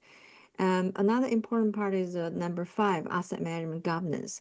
So we are looking into review and refine the governance framework, developing the asset interdependencies, refining the roles and responsibilities. And finally, the work include the State of Infrastructure Report card, which is a refresh of the state of infrastructure, and also an update of the capital project list to support planning and annual budgeting discussions. On the next slide, so you see the cover of the expected deliverable out of this project. So on the left, you can see the 2026 Asset Management Update Report. This report will bring together the progress summary for the task we just discussed, gathered from all the stakeholder engagement from our department and based on our analysis. So we will also document any factors that may make the implementation difficult and what strategies can help address these factors, and also including a roadmap for continuous improvement. And on the right, you can see an example of State of Infrastructure Report card, which will be an appendices of the report. So if you remember the 10 asset service area we showed in the previous slide for the 10, so we have 10 cards. We are not presenting the details and deliverables today, but this gave us a sense on what the town will have coming out of this year's asset management work. On the next slide, so this slide speaks to what happens after the annual update work is completed. As we said, it's continuous improvement. The key point is the roadmap and improvement plan developed in this update are not meant to sit on the shelf. They are meant to be implemented in the town's day-to-day asset management practice. That including using better data to support decision-making, moving towards a more consistent risk-based prioritization approach, and making stronger link between the service level, the risk, and cost. And it also means turning the asset management plan into a living decision tool, the one that can help connect the departments, the systems, and the planning process across the town. So basically, we wanted to operationalize the asset management plan. And over time, this helps strengthen the town's overall asset management practice. So the key takeaway from the slide is we wanted to really put the improvement plan into actions. On the next slide. So this is about what comes next. To date, in terms of the project, we have completed about 65 to 70% of the work. And this slide shows the key remaining work of the project. So first, we'll finalize the asset management improvement roadmap, which will identify the priority areas for improvement of the maturity coming out of this year's work. And second, we'll complete the state of infrastructure report card and also the capital project list to support the planning and budgeting. And third, we will finalize the report, which will support the town's annual asset management progress review compliance requirement. And we will return in June to present a summary of the completed work and key takeaways to you again. So looking beyond this project, you can see the last bullet point. In the future, the town will continue building towards the 2030 asset management policy and the full asset management plan update in 2030. So that brings us to the end of the presentation. We're happy to take any questions. Thank you very much. A lot of information there. Perhaps there are some people who would like to have further information and discussion. Councillor Crone, go ahead, please. Thank you, Madam Mayor, and through you to our presenters. Thank you so much for coming in today and presenting this. This is, asset management is one of those, I'll call it a non-sexy issue that we get to discuss. It's not something that people get excited about, but if we as an organization fail to deal with it properly and get our hands around it, it's something that's lurking. It's a lurking threat that could really destabilize the well-being of our organization. So there's a lot of pressure to get this right. So my first question is, Madam Mayor, through you. We know we're getting the report card update this year. I'm just wondering if there's anything in that report card that will tell us about any asset categories that are identified as high risk or in poor condition at the moment. Is there anything that maybe I'm asking to preempt the report, but is there anything like that in the report that's going to come out? Madam Mayor, through you, thank you for the question, Crom. So in terms of the risk piece of the project, we are building a standard risk framework, and it's being reviewed by the departments, and we're hoping to have the full version of the updated framework in terms of the assessment, evaluation, and the management intervention matrix. In terms of the prioritize, like the risk score calculation, it may not be fully addressed in this update. But the information is available in the 2025 asset management plan, and the report card template is being reviewed by Ishta and the team. Maybe I'll have Ishta to elaborate a little bit more on that. Through you, Madam Mayor, if I may, will there be, in this report card, will we be identifying any funding gaps? I think we have someone in the audience who may be able to give us some answers to the questions that have just been posed. Welcome, good to have you with us. Through you, Madam Mayor, thank you. I am the asset management lead for the town. Sorry. We don't want to miss a single pound. Go ahead, please. I'm the asset management lead for the town. Thank you, Councillor Crone, for your question. For your previous question, I will just add that the state of infrastructure report cards will also state a condition summary for all our asset classes. So we will be identifying any assets that are in poor and very poor condition. While we may not name exact assets in the report card, we will have those details internally to address them through our budget and our capital projects.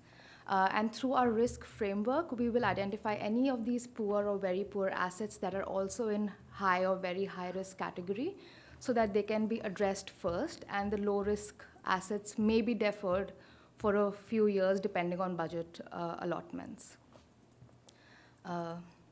If you could repeat your next question, please. I was just wondering if there was going to be, in the report card, any identification of a funding gap that may exist. Through you, Madam Mayor, thank you, Councillor Crone. For this project, we will not be identifying any funding requirements. That is not a requirement for the regulation. And we also understand that repeating a funding exercise every year may not be fruitful, since we already have identified a tax levy for asset management. However, we are able to run an internal exercise on our end because we are updating our asset data and replacement values, but it will not be a formal exercise. Madam Mayor, just one last question, if I may. Go ahead, For you, please. to our presenter. You may have just touched on where I was going with this next question, but I'll ask it.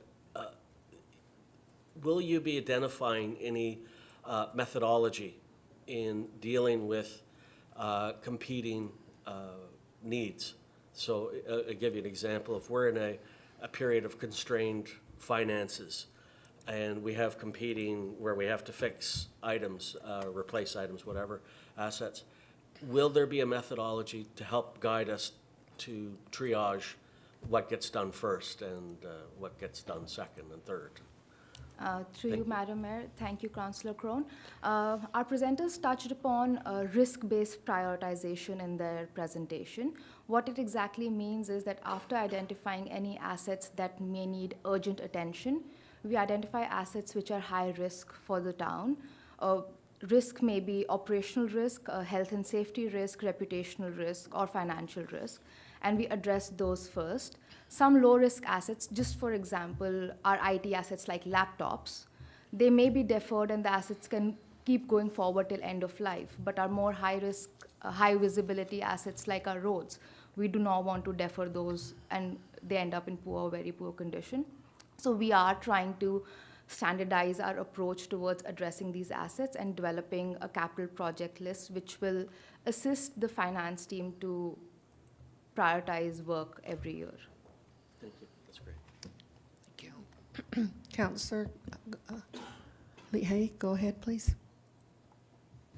Thank you very much, through you, Madam Mayor. So my question directly relates to the previous questions, which is in terms of the timing of when this report comes out from ACOM as well as yourself at the town, and whether or not it's aligned with our budget process. So when can we expect to receive the reports, and when will the budget process be taking place when decisions need to be made in 2026? Go ahead, please. Thanks. Through you, Madam Mayor. So this, excuse me, this report is scheduled to come back to council in June. Excuse me. And our budget cycle will not start until November, December. So it'll give time for us to incorporate any of the recommendations into the budget cycle. Thank you. Are there any other questions at this time? I'm not seeing any.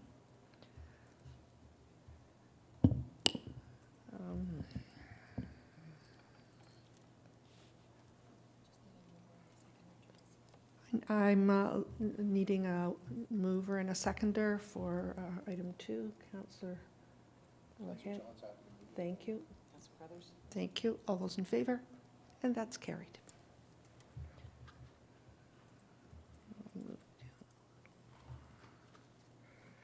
Our third presentation today is the financial condition assessment presentation, and I'll be referring to staff to introduce the item.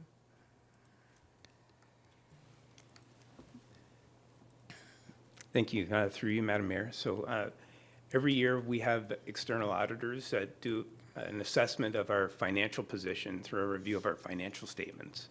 And this gets presented to members of council and reported to the public through our annual financial report.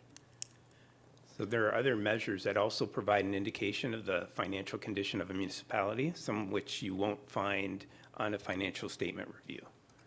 So it's good to take a look at some of these measures periodically to see how we're doing, see where we're doing well, and identify any opportunities for improvement.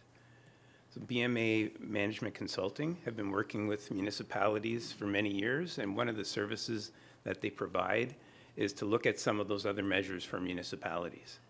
They've conducted numerous financial condition assessments of municipalities over their years of operation.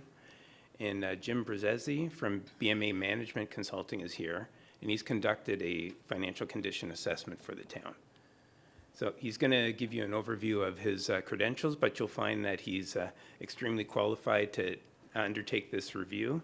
And one of the advantages of having Jim do this review is that he's worked in municipal government, so he understands he has firsthand experience and understands what factors are important when looking at financial health of a municipality. So he has the theory and the practical application for these factors.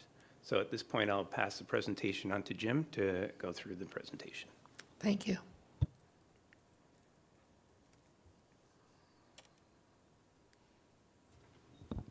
Jim, your mic is muted. Yeah, okay, yes, sorry, thank you. Madam Mayor, members of council, I would like to present the key findings of the financial condition assessment. So if we go to the next slide, please. Through the introduction, talked a little bit about my background. So we started BMA Management Consulting approximately 25 years ago. And since that time, we've worked with over 140 different municipalities across Canada, primarily in Ontario. So I'm the president of BMA Management Consulting. And as mentioned, I do have municipal experience. So our areas of specialty include financial analysis, policy development for municipalities, and financial condition assessments. We've also conducted operational organizational effectiveness reviews on behalf of municipalities, and we also involved in preparing long-range financial forecasting for municipalities. One of the things that our firm does is annually it presents it does a annual benchmarking exercise. And last year, in 2025, over 120 different Ontario municipalities participated in that. And East Gwillimbury was a participant. That represented over 83% of the population of Ontario.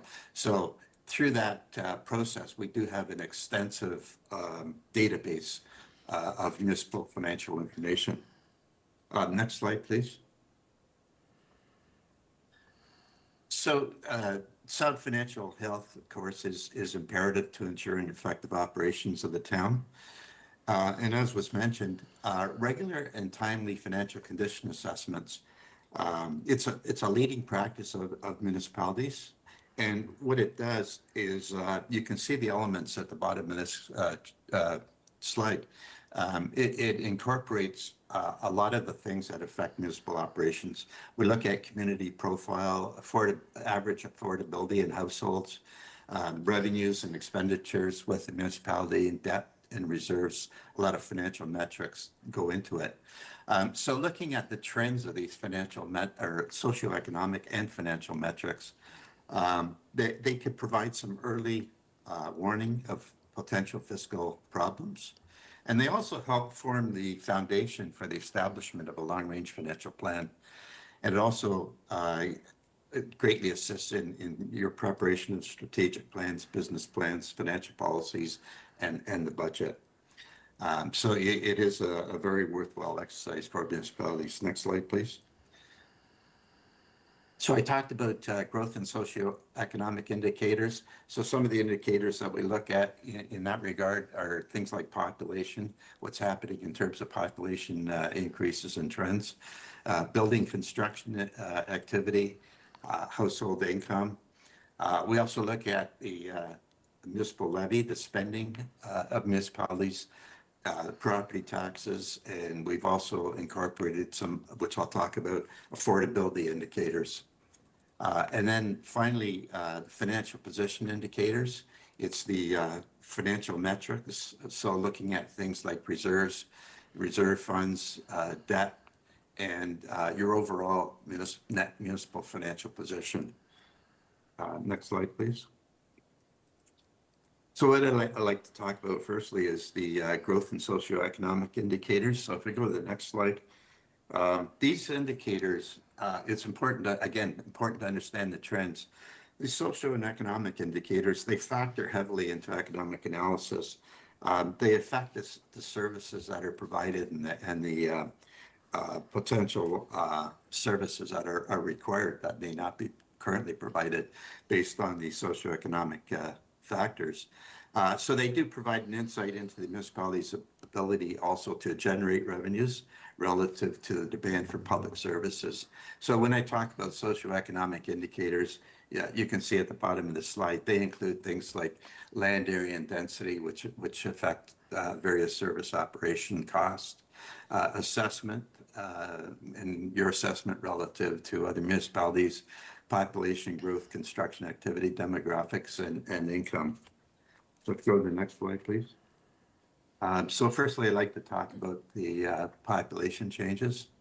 And you can see from this graph on the slide, the town has experienced rapid growth in the last 10 years, with population almost doubling between 2016, which had a population of about 24,000, to 2024, having a population of approximately 41,000. In your population forecasts, population is forecast to continue to grow quite rapidly, and by 2033 exceed 59,900, which equates to an annual growth rate of about 2,400 new residents from 2025 to 2032. So what does this mean? Again, looking at this indicator, it is strong population growth, so it will add to the assessment base and supports economic health of a municipality. However, along with this new growth is a requirement for new assets. They're required to service that growth.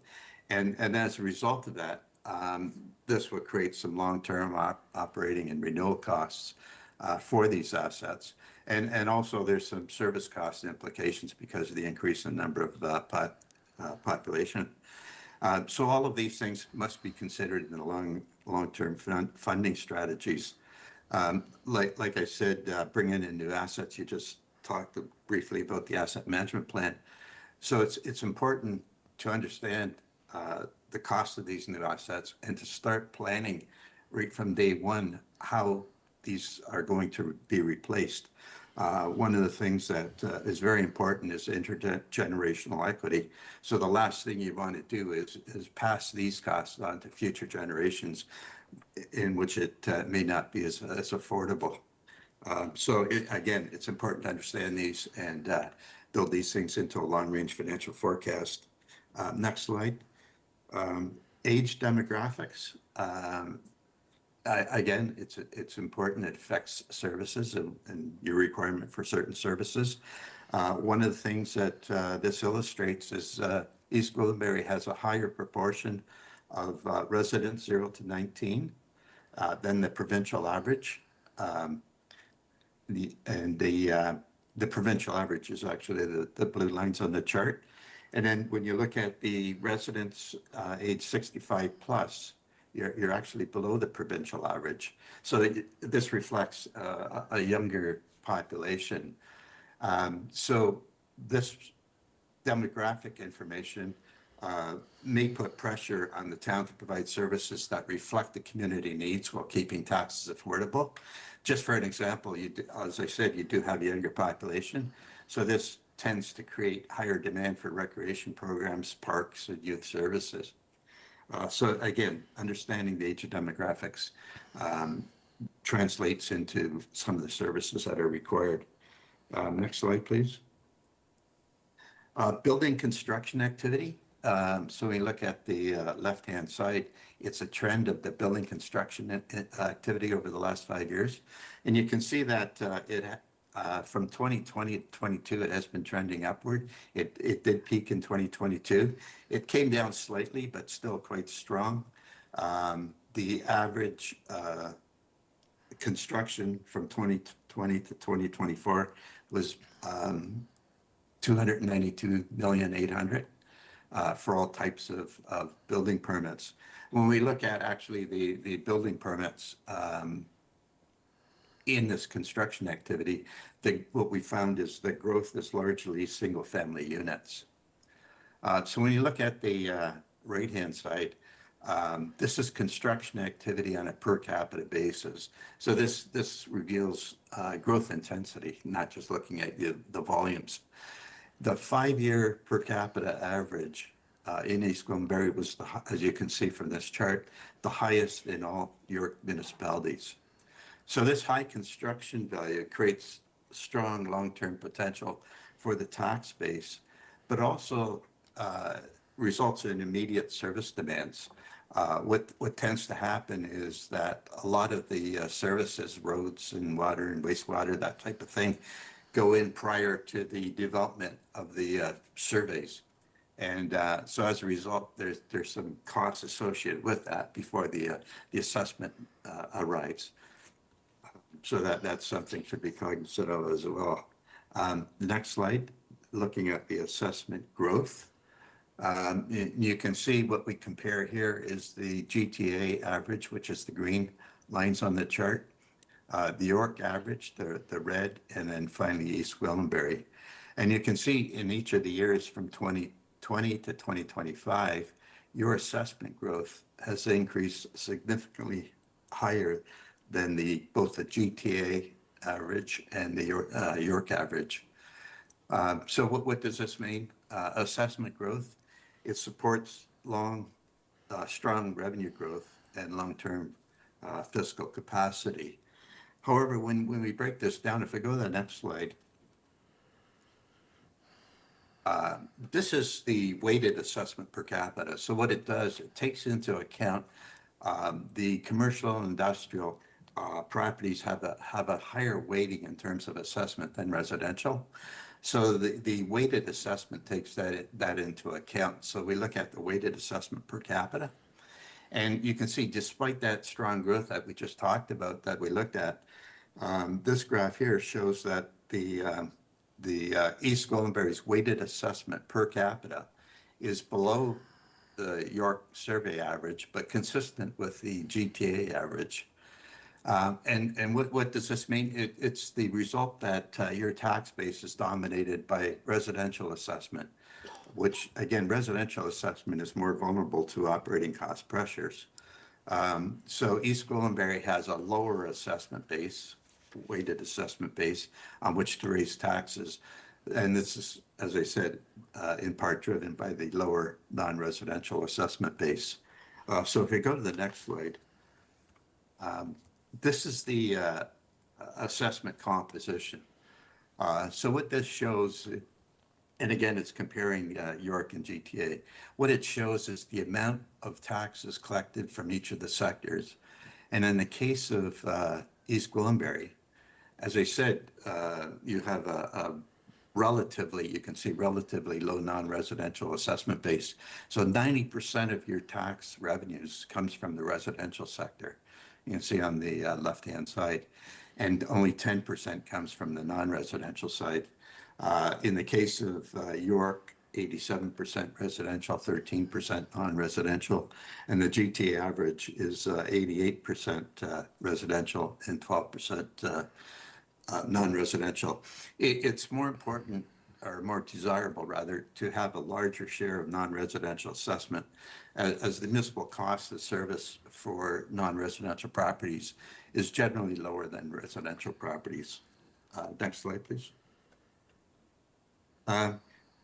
Again, to bring things into perspective, one of the things we look at is average household income. And what it is, it's a measure of a community's ability to pay for municipal services. In East Gwillimbury, you can see from the chart, your average household income is lower than the York average, but it's generally aligned with the GT average, as you can see. So you have slightly lower income levels. So what that translates into is that you have to really watch your municipal spending. It must be actively managed. You want to maintain affordability, which I'll show you some of the affordability indicators. Next slide, please. So this section deals with the levy, taxes, and affordability. So if we go to the next slide. So what we did is we look at a typical two-story house, and we picked similar houses in each of the municipalities. And the purpose of that was to look at the assessed value of those houses and apply the tax rates.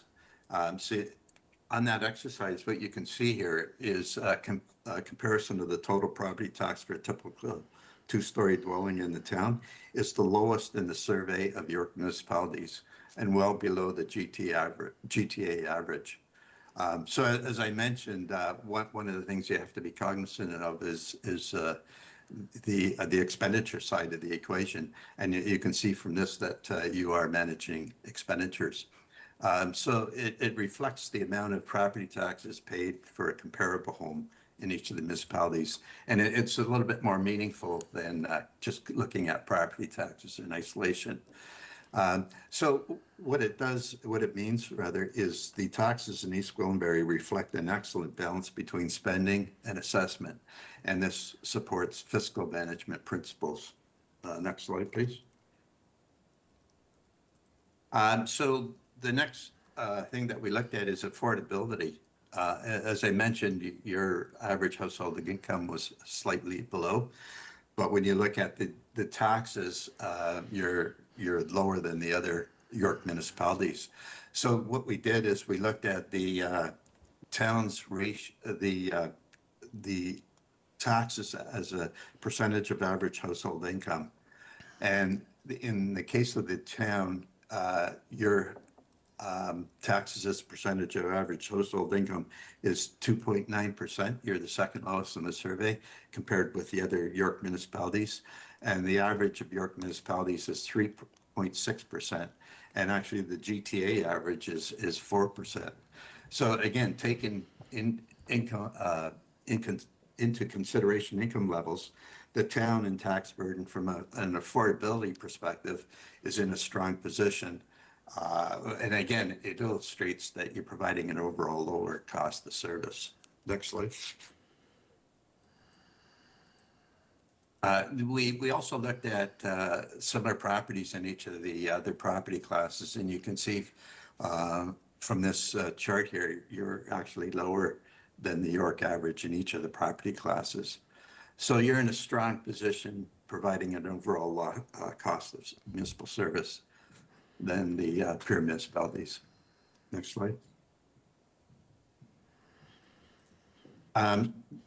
We also, to get the total municipal burden, we looked at not only property taxes, but we also incorporated water and wastewater costs. And in terms of the water and wastewater, we calculated that based on 180 cubic meters of consumption a year, which is generally an average of a household. And when you look at this chart, the comparison of total property tax plus the water and wastewater costs for a typical two-story dwelling in the town, it's the lowest in the survey of York municipalities. And again, well below the GTA average. And again, this reflects an affordable cost to residential customers in the town. Next slide, please. So when we took the total municipal burden and looked at on an affordability analysis, percentage of average household income, you can see that you're lower than both the York average and the GTA average. So again, taking into consideration your income levels, which are a little bit lower than the others, your combined tax and water and wastewater burden from an affordability perspective is in a strong position. Next slide, please. So now looking at some of the financial indicators. Next slide.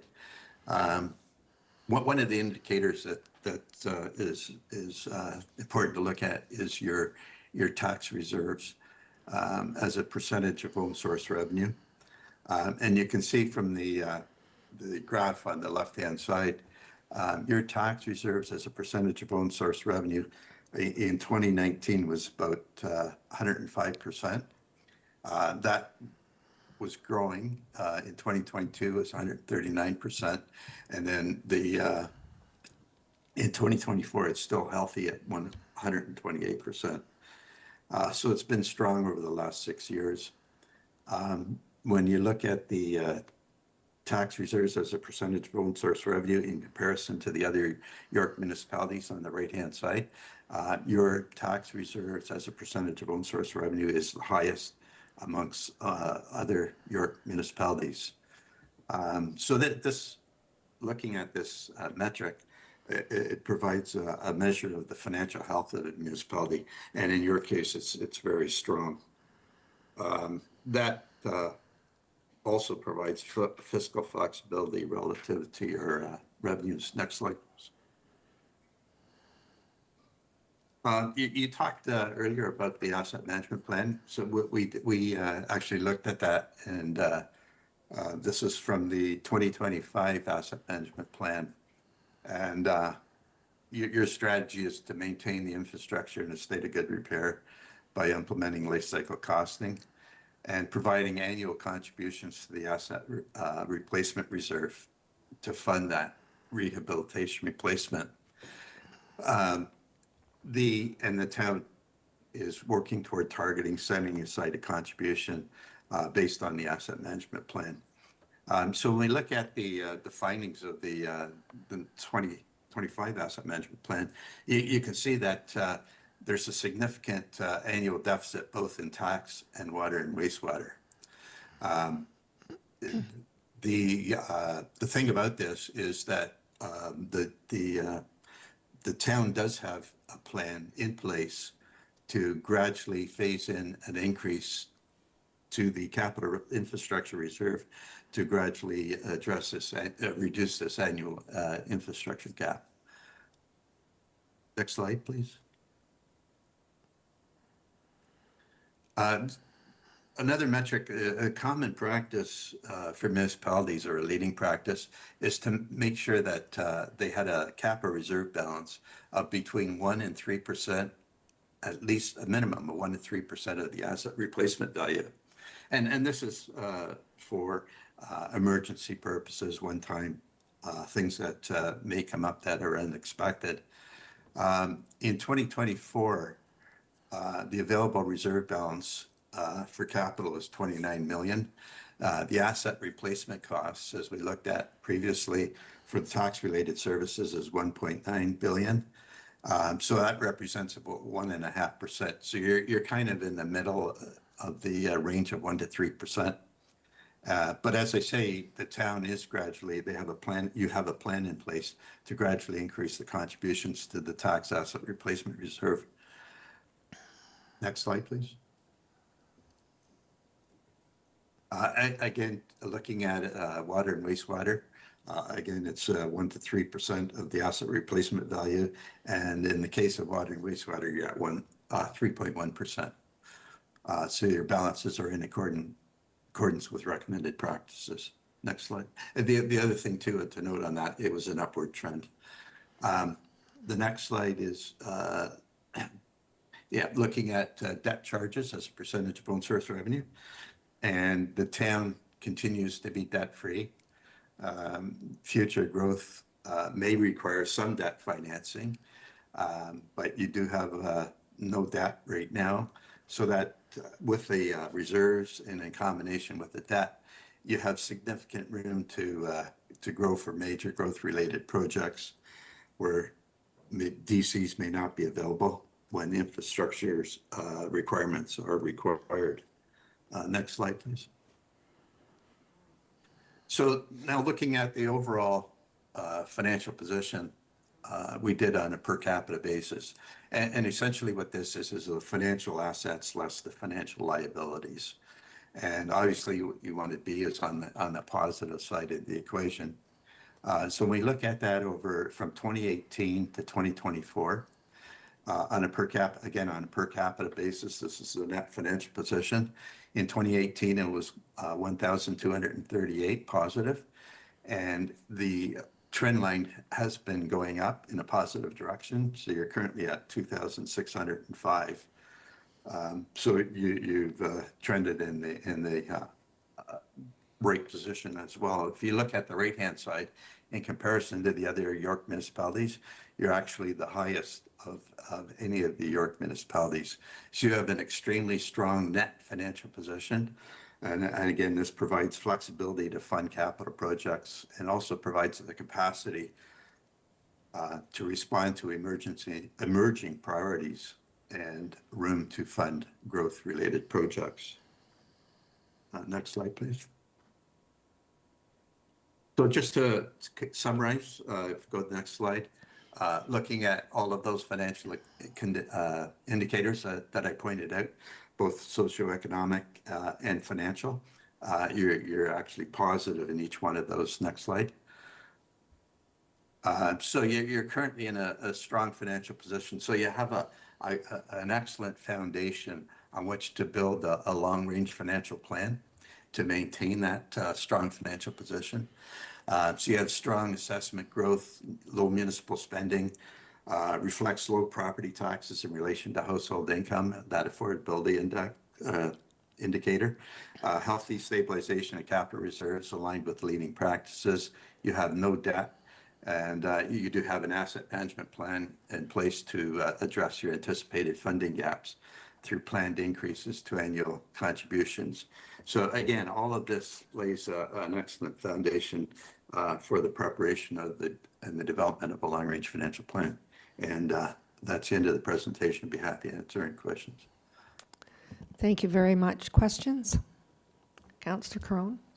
Thank you, Madam Mayor, and thank you to our presenter. This was probably the most data-rich presentation I've had in my 8 years of being on council. This was, and I feel like I've been fed all this information through a fire hose. It's just amazing. So I have more questions than I will be allowed to ask. So I'm going to try and pick and choose my spots here. But one of the things that came to mind when I saw just lots of metrics that we could establish going forward, but I couldn't help but think that some of our harshest critics of this council may have to retool some of their attacks on us based on this new information. So I think this is exciting.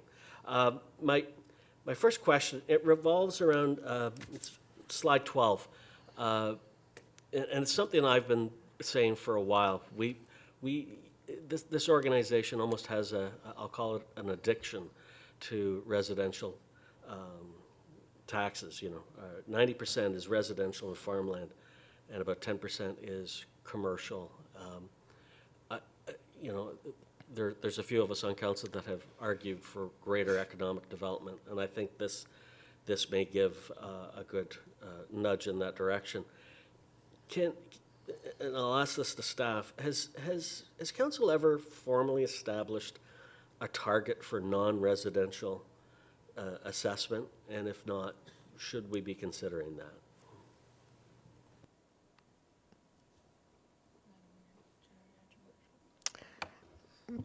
Mr. Marshall, go ahead, please. Sure. So through you, Madam Mayor. So I don't believe that there has been an official target set, and part of the challenge is what is that target and how would you establish that for East Gwillimbury as opposed to another municipality? So I think that's the challenge, but I think council has indicated that there is a desire for more non-residential development. Yeah, indeed, if I may, Madam Mayor. Thank you, Mr. Marshall. I think, yeah, there's indeed a desire for that.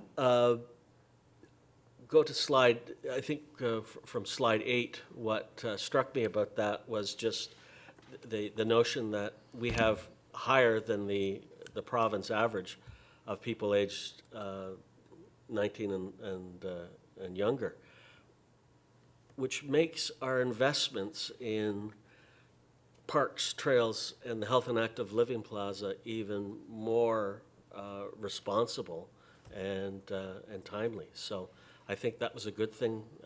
Again, there were critics about our investment into the help. It was the right thing to do at the right time, and I think that's good on us. The other thing that I think we need to, if we're looking at how we incorporate that information going forward, if you look at those folks, 10 years' time, 15 years' time, they're going to be looking for either a rental, rental opportunities to live when they move out of mom and dad's home, God willing, and or to buy their own home. And so this is going to put the pressure on attainable housing even more. I'm just wondering, and I'll ask, this might not be fair, I'll put you on the spot, Ms. Vumbakis, but are we incorporating any of these demographic shifts into our planning going forward?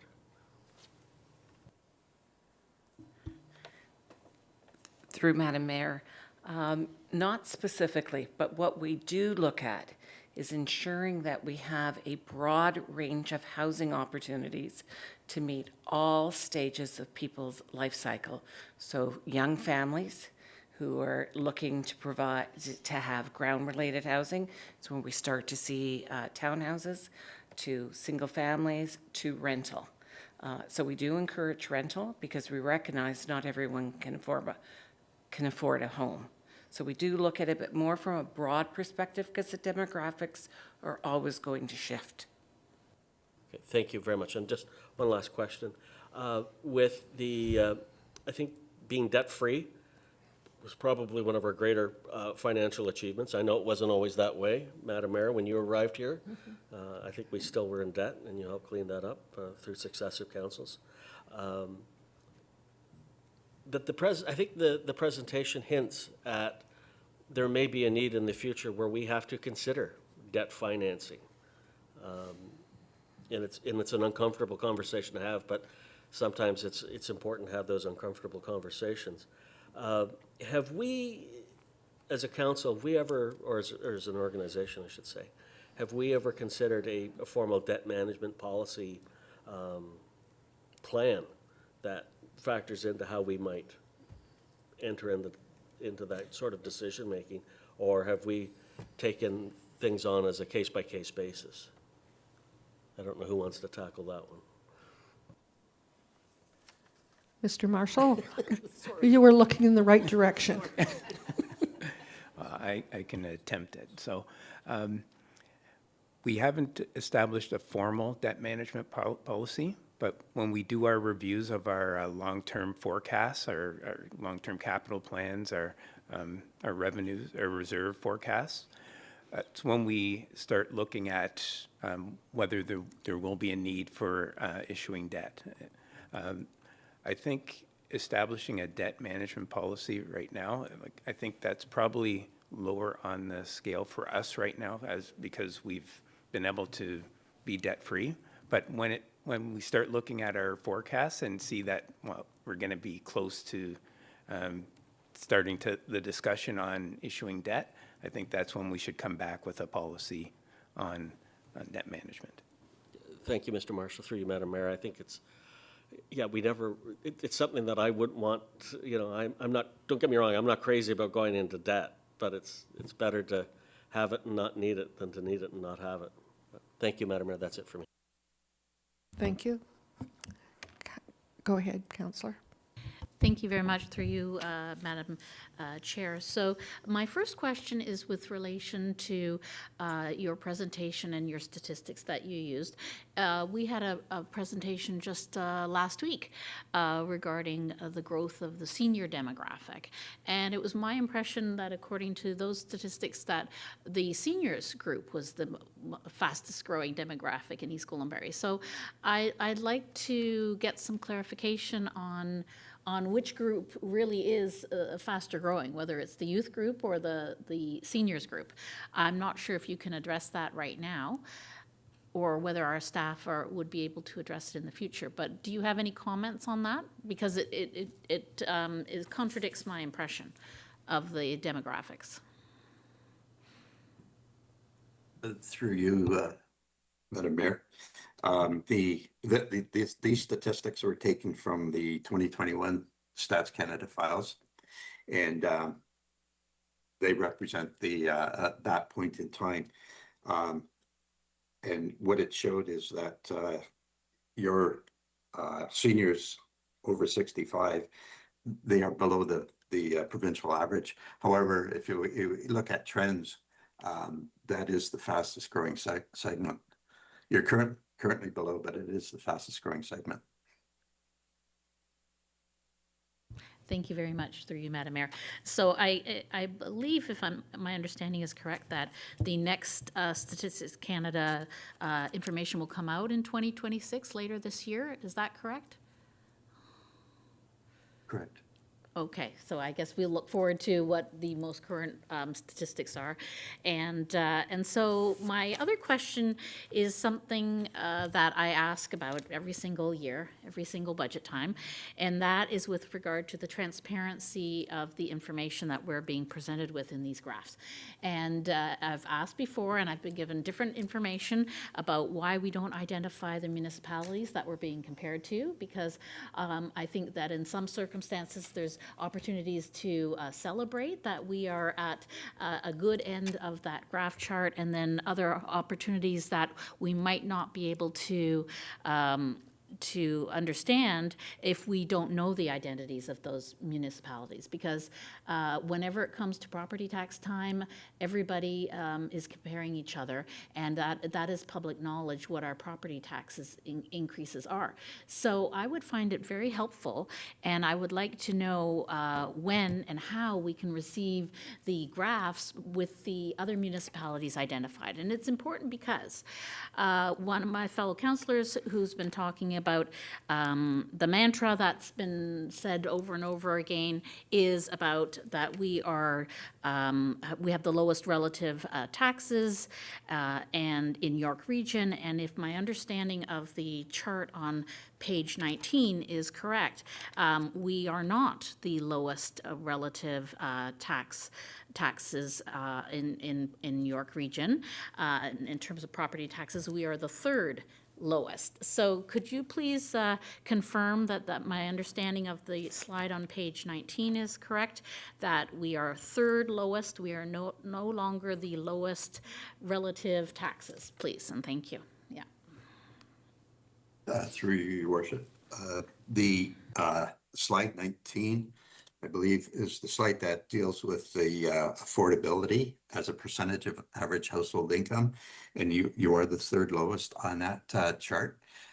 So what this does, it takes the taxes, but it brings in the element of average household income, which, as I mentioned, is lower than the other York municipalities.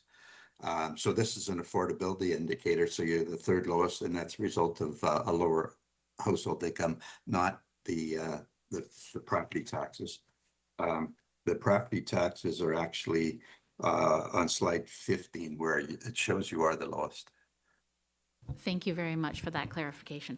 And so with regard to that request that I have every year, when and how will it be possible for us to have the transparency of identifying those other municipalities? I would like to see the other municipalities identified so that we can, like I said, we can both cheer and we can also use it as an opportunity to look for ways to improve if we're not shaping up so much in relation to the other municipalities. So what is it going to take, and what decisions have to be made, or what staff, direction do we need to give in order to have access to the identities of the other municipalities that we are being compared to?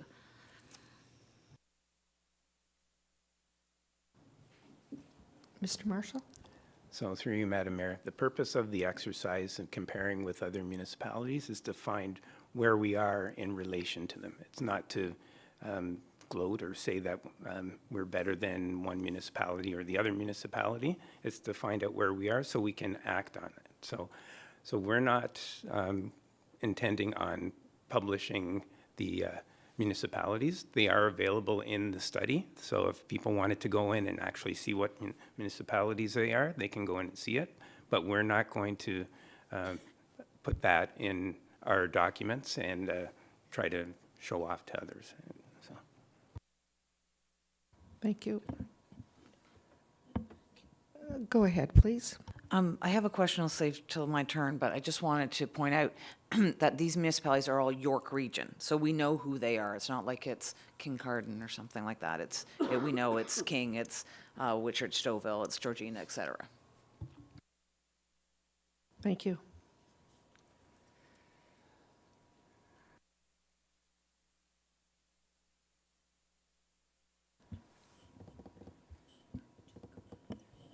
Are there any questions at this time? Go ahead, please. Sorry, I thought there was a speakers list and I wanted to wait my It's turn. yours. But, okay. First of all, I just wanted to thank the presenter. It is a lot of information, but it shows how complex affordability is, because we have, sometimes our residents focus just on the percentage increase, and it really is more, affordability is more about asset management and lack of debt and how much we have in reserves, the construction value, the assessment composition, the assessment growth, water and wastewater costs, assets minus liabilities. And then to put that in perspective, you compared them not just by house type, but also by income, which speaks to what percentage of my income is going to my property taxes if I live in a two-bedroom house or a bungalow versus I lived in Markham in a two-bedroom house or a bungalow down there. So I think it's really good how you looked at so many different metrics to make that comparison, and on every metric, we showed up so well. So I want to thank our staff for all the work that they've been doing to ensure that we're keeping our property taxes low.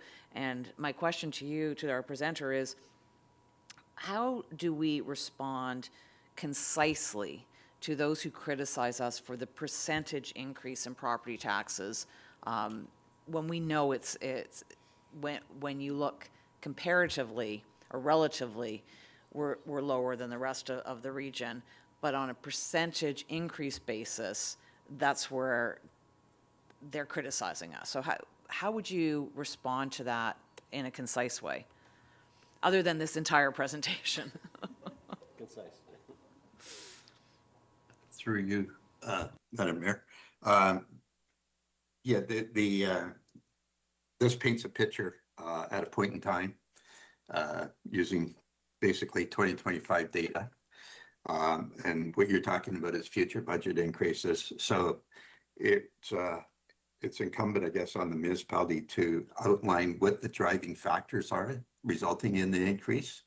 And the other thing too is that you want to make sure that the public, I guess, understands that you're doing things prudently by investing in capital infrastructure.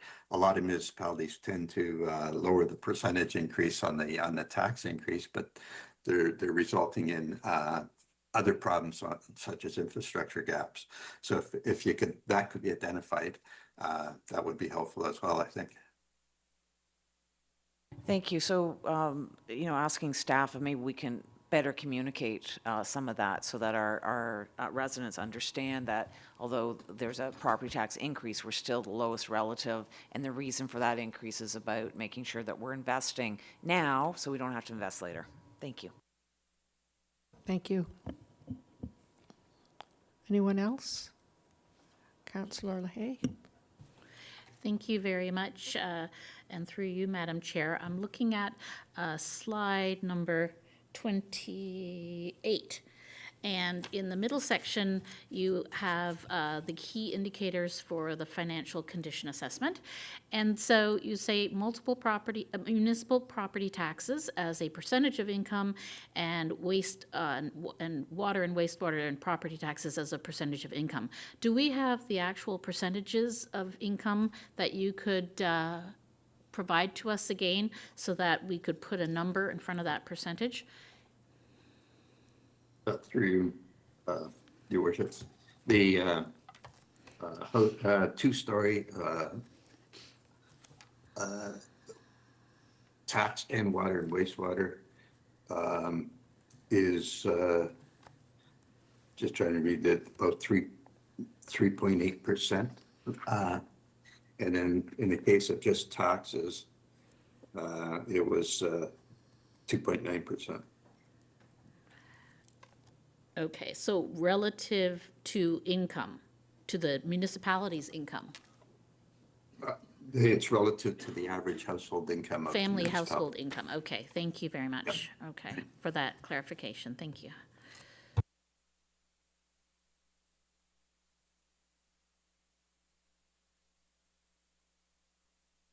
Are there any other questions at this time? I'm not seeing any.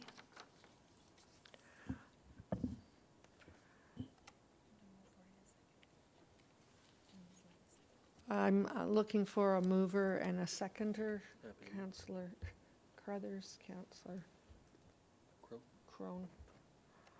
Be it resolved that the financial condition assessment presentation dated April 14th, 2026 be received. All those in favor? And that's carried. Thank you very much.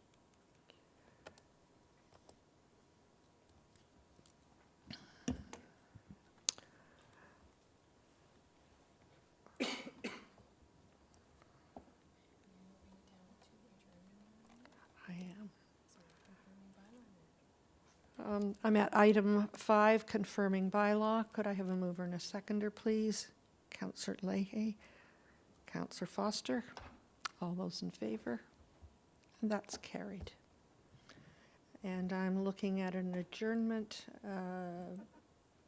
Councillor. Yep.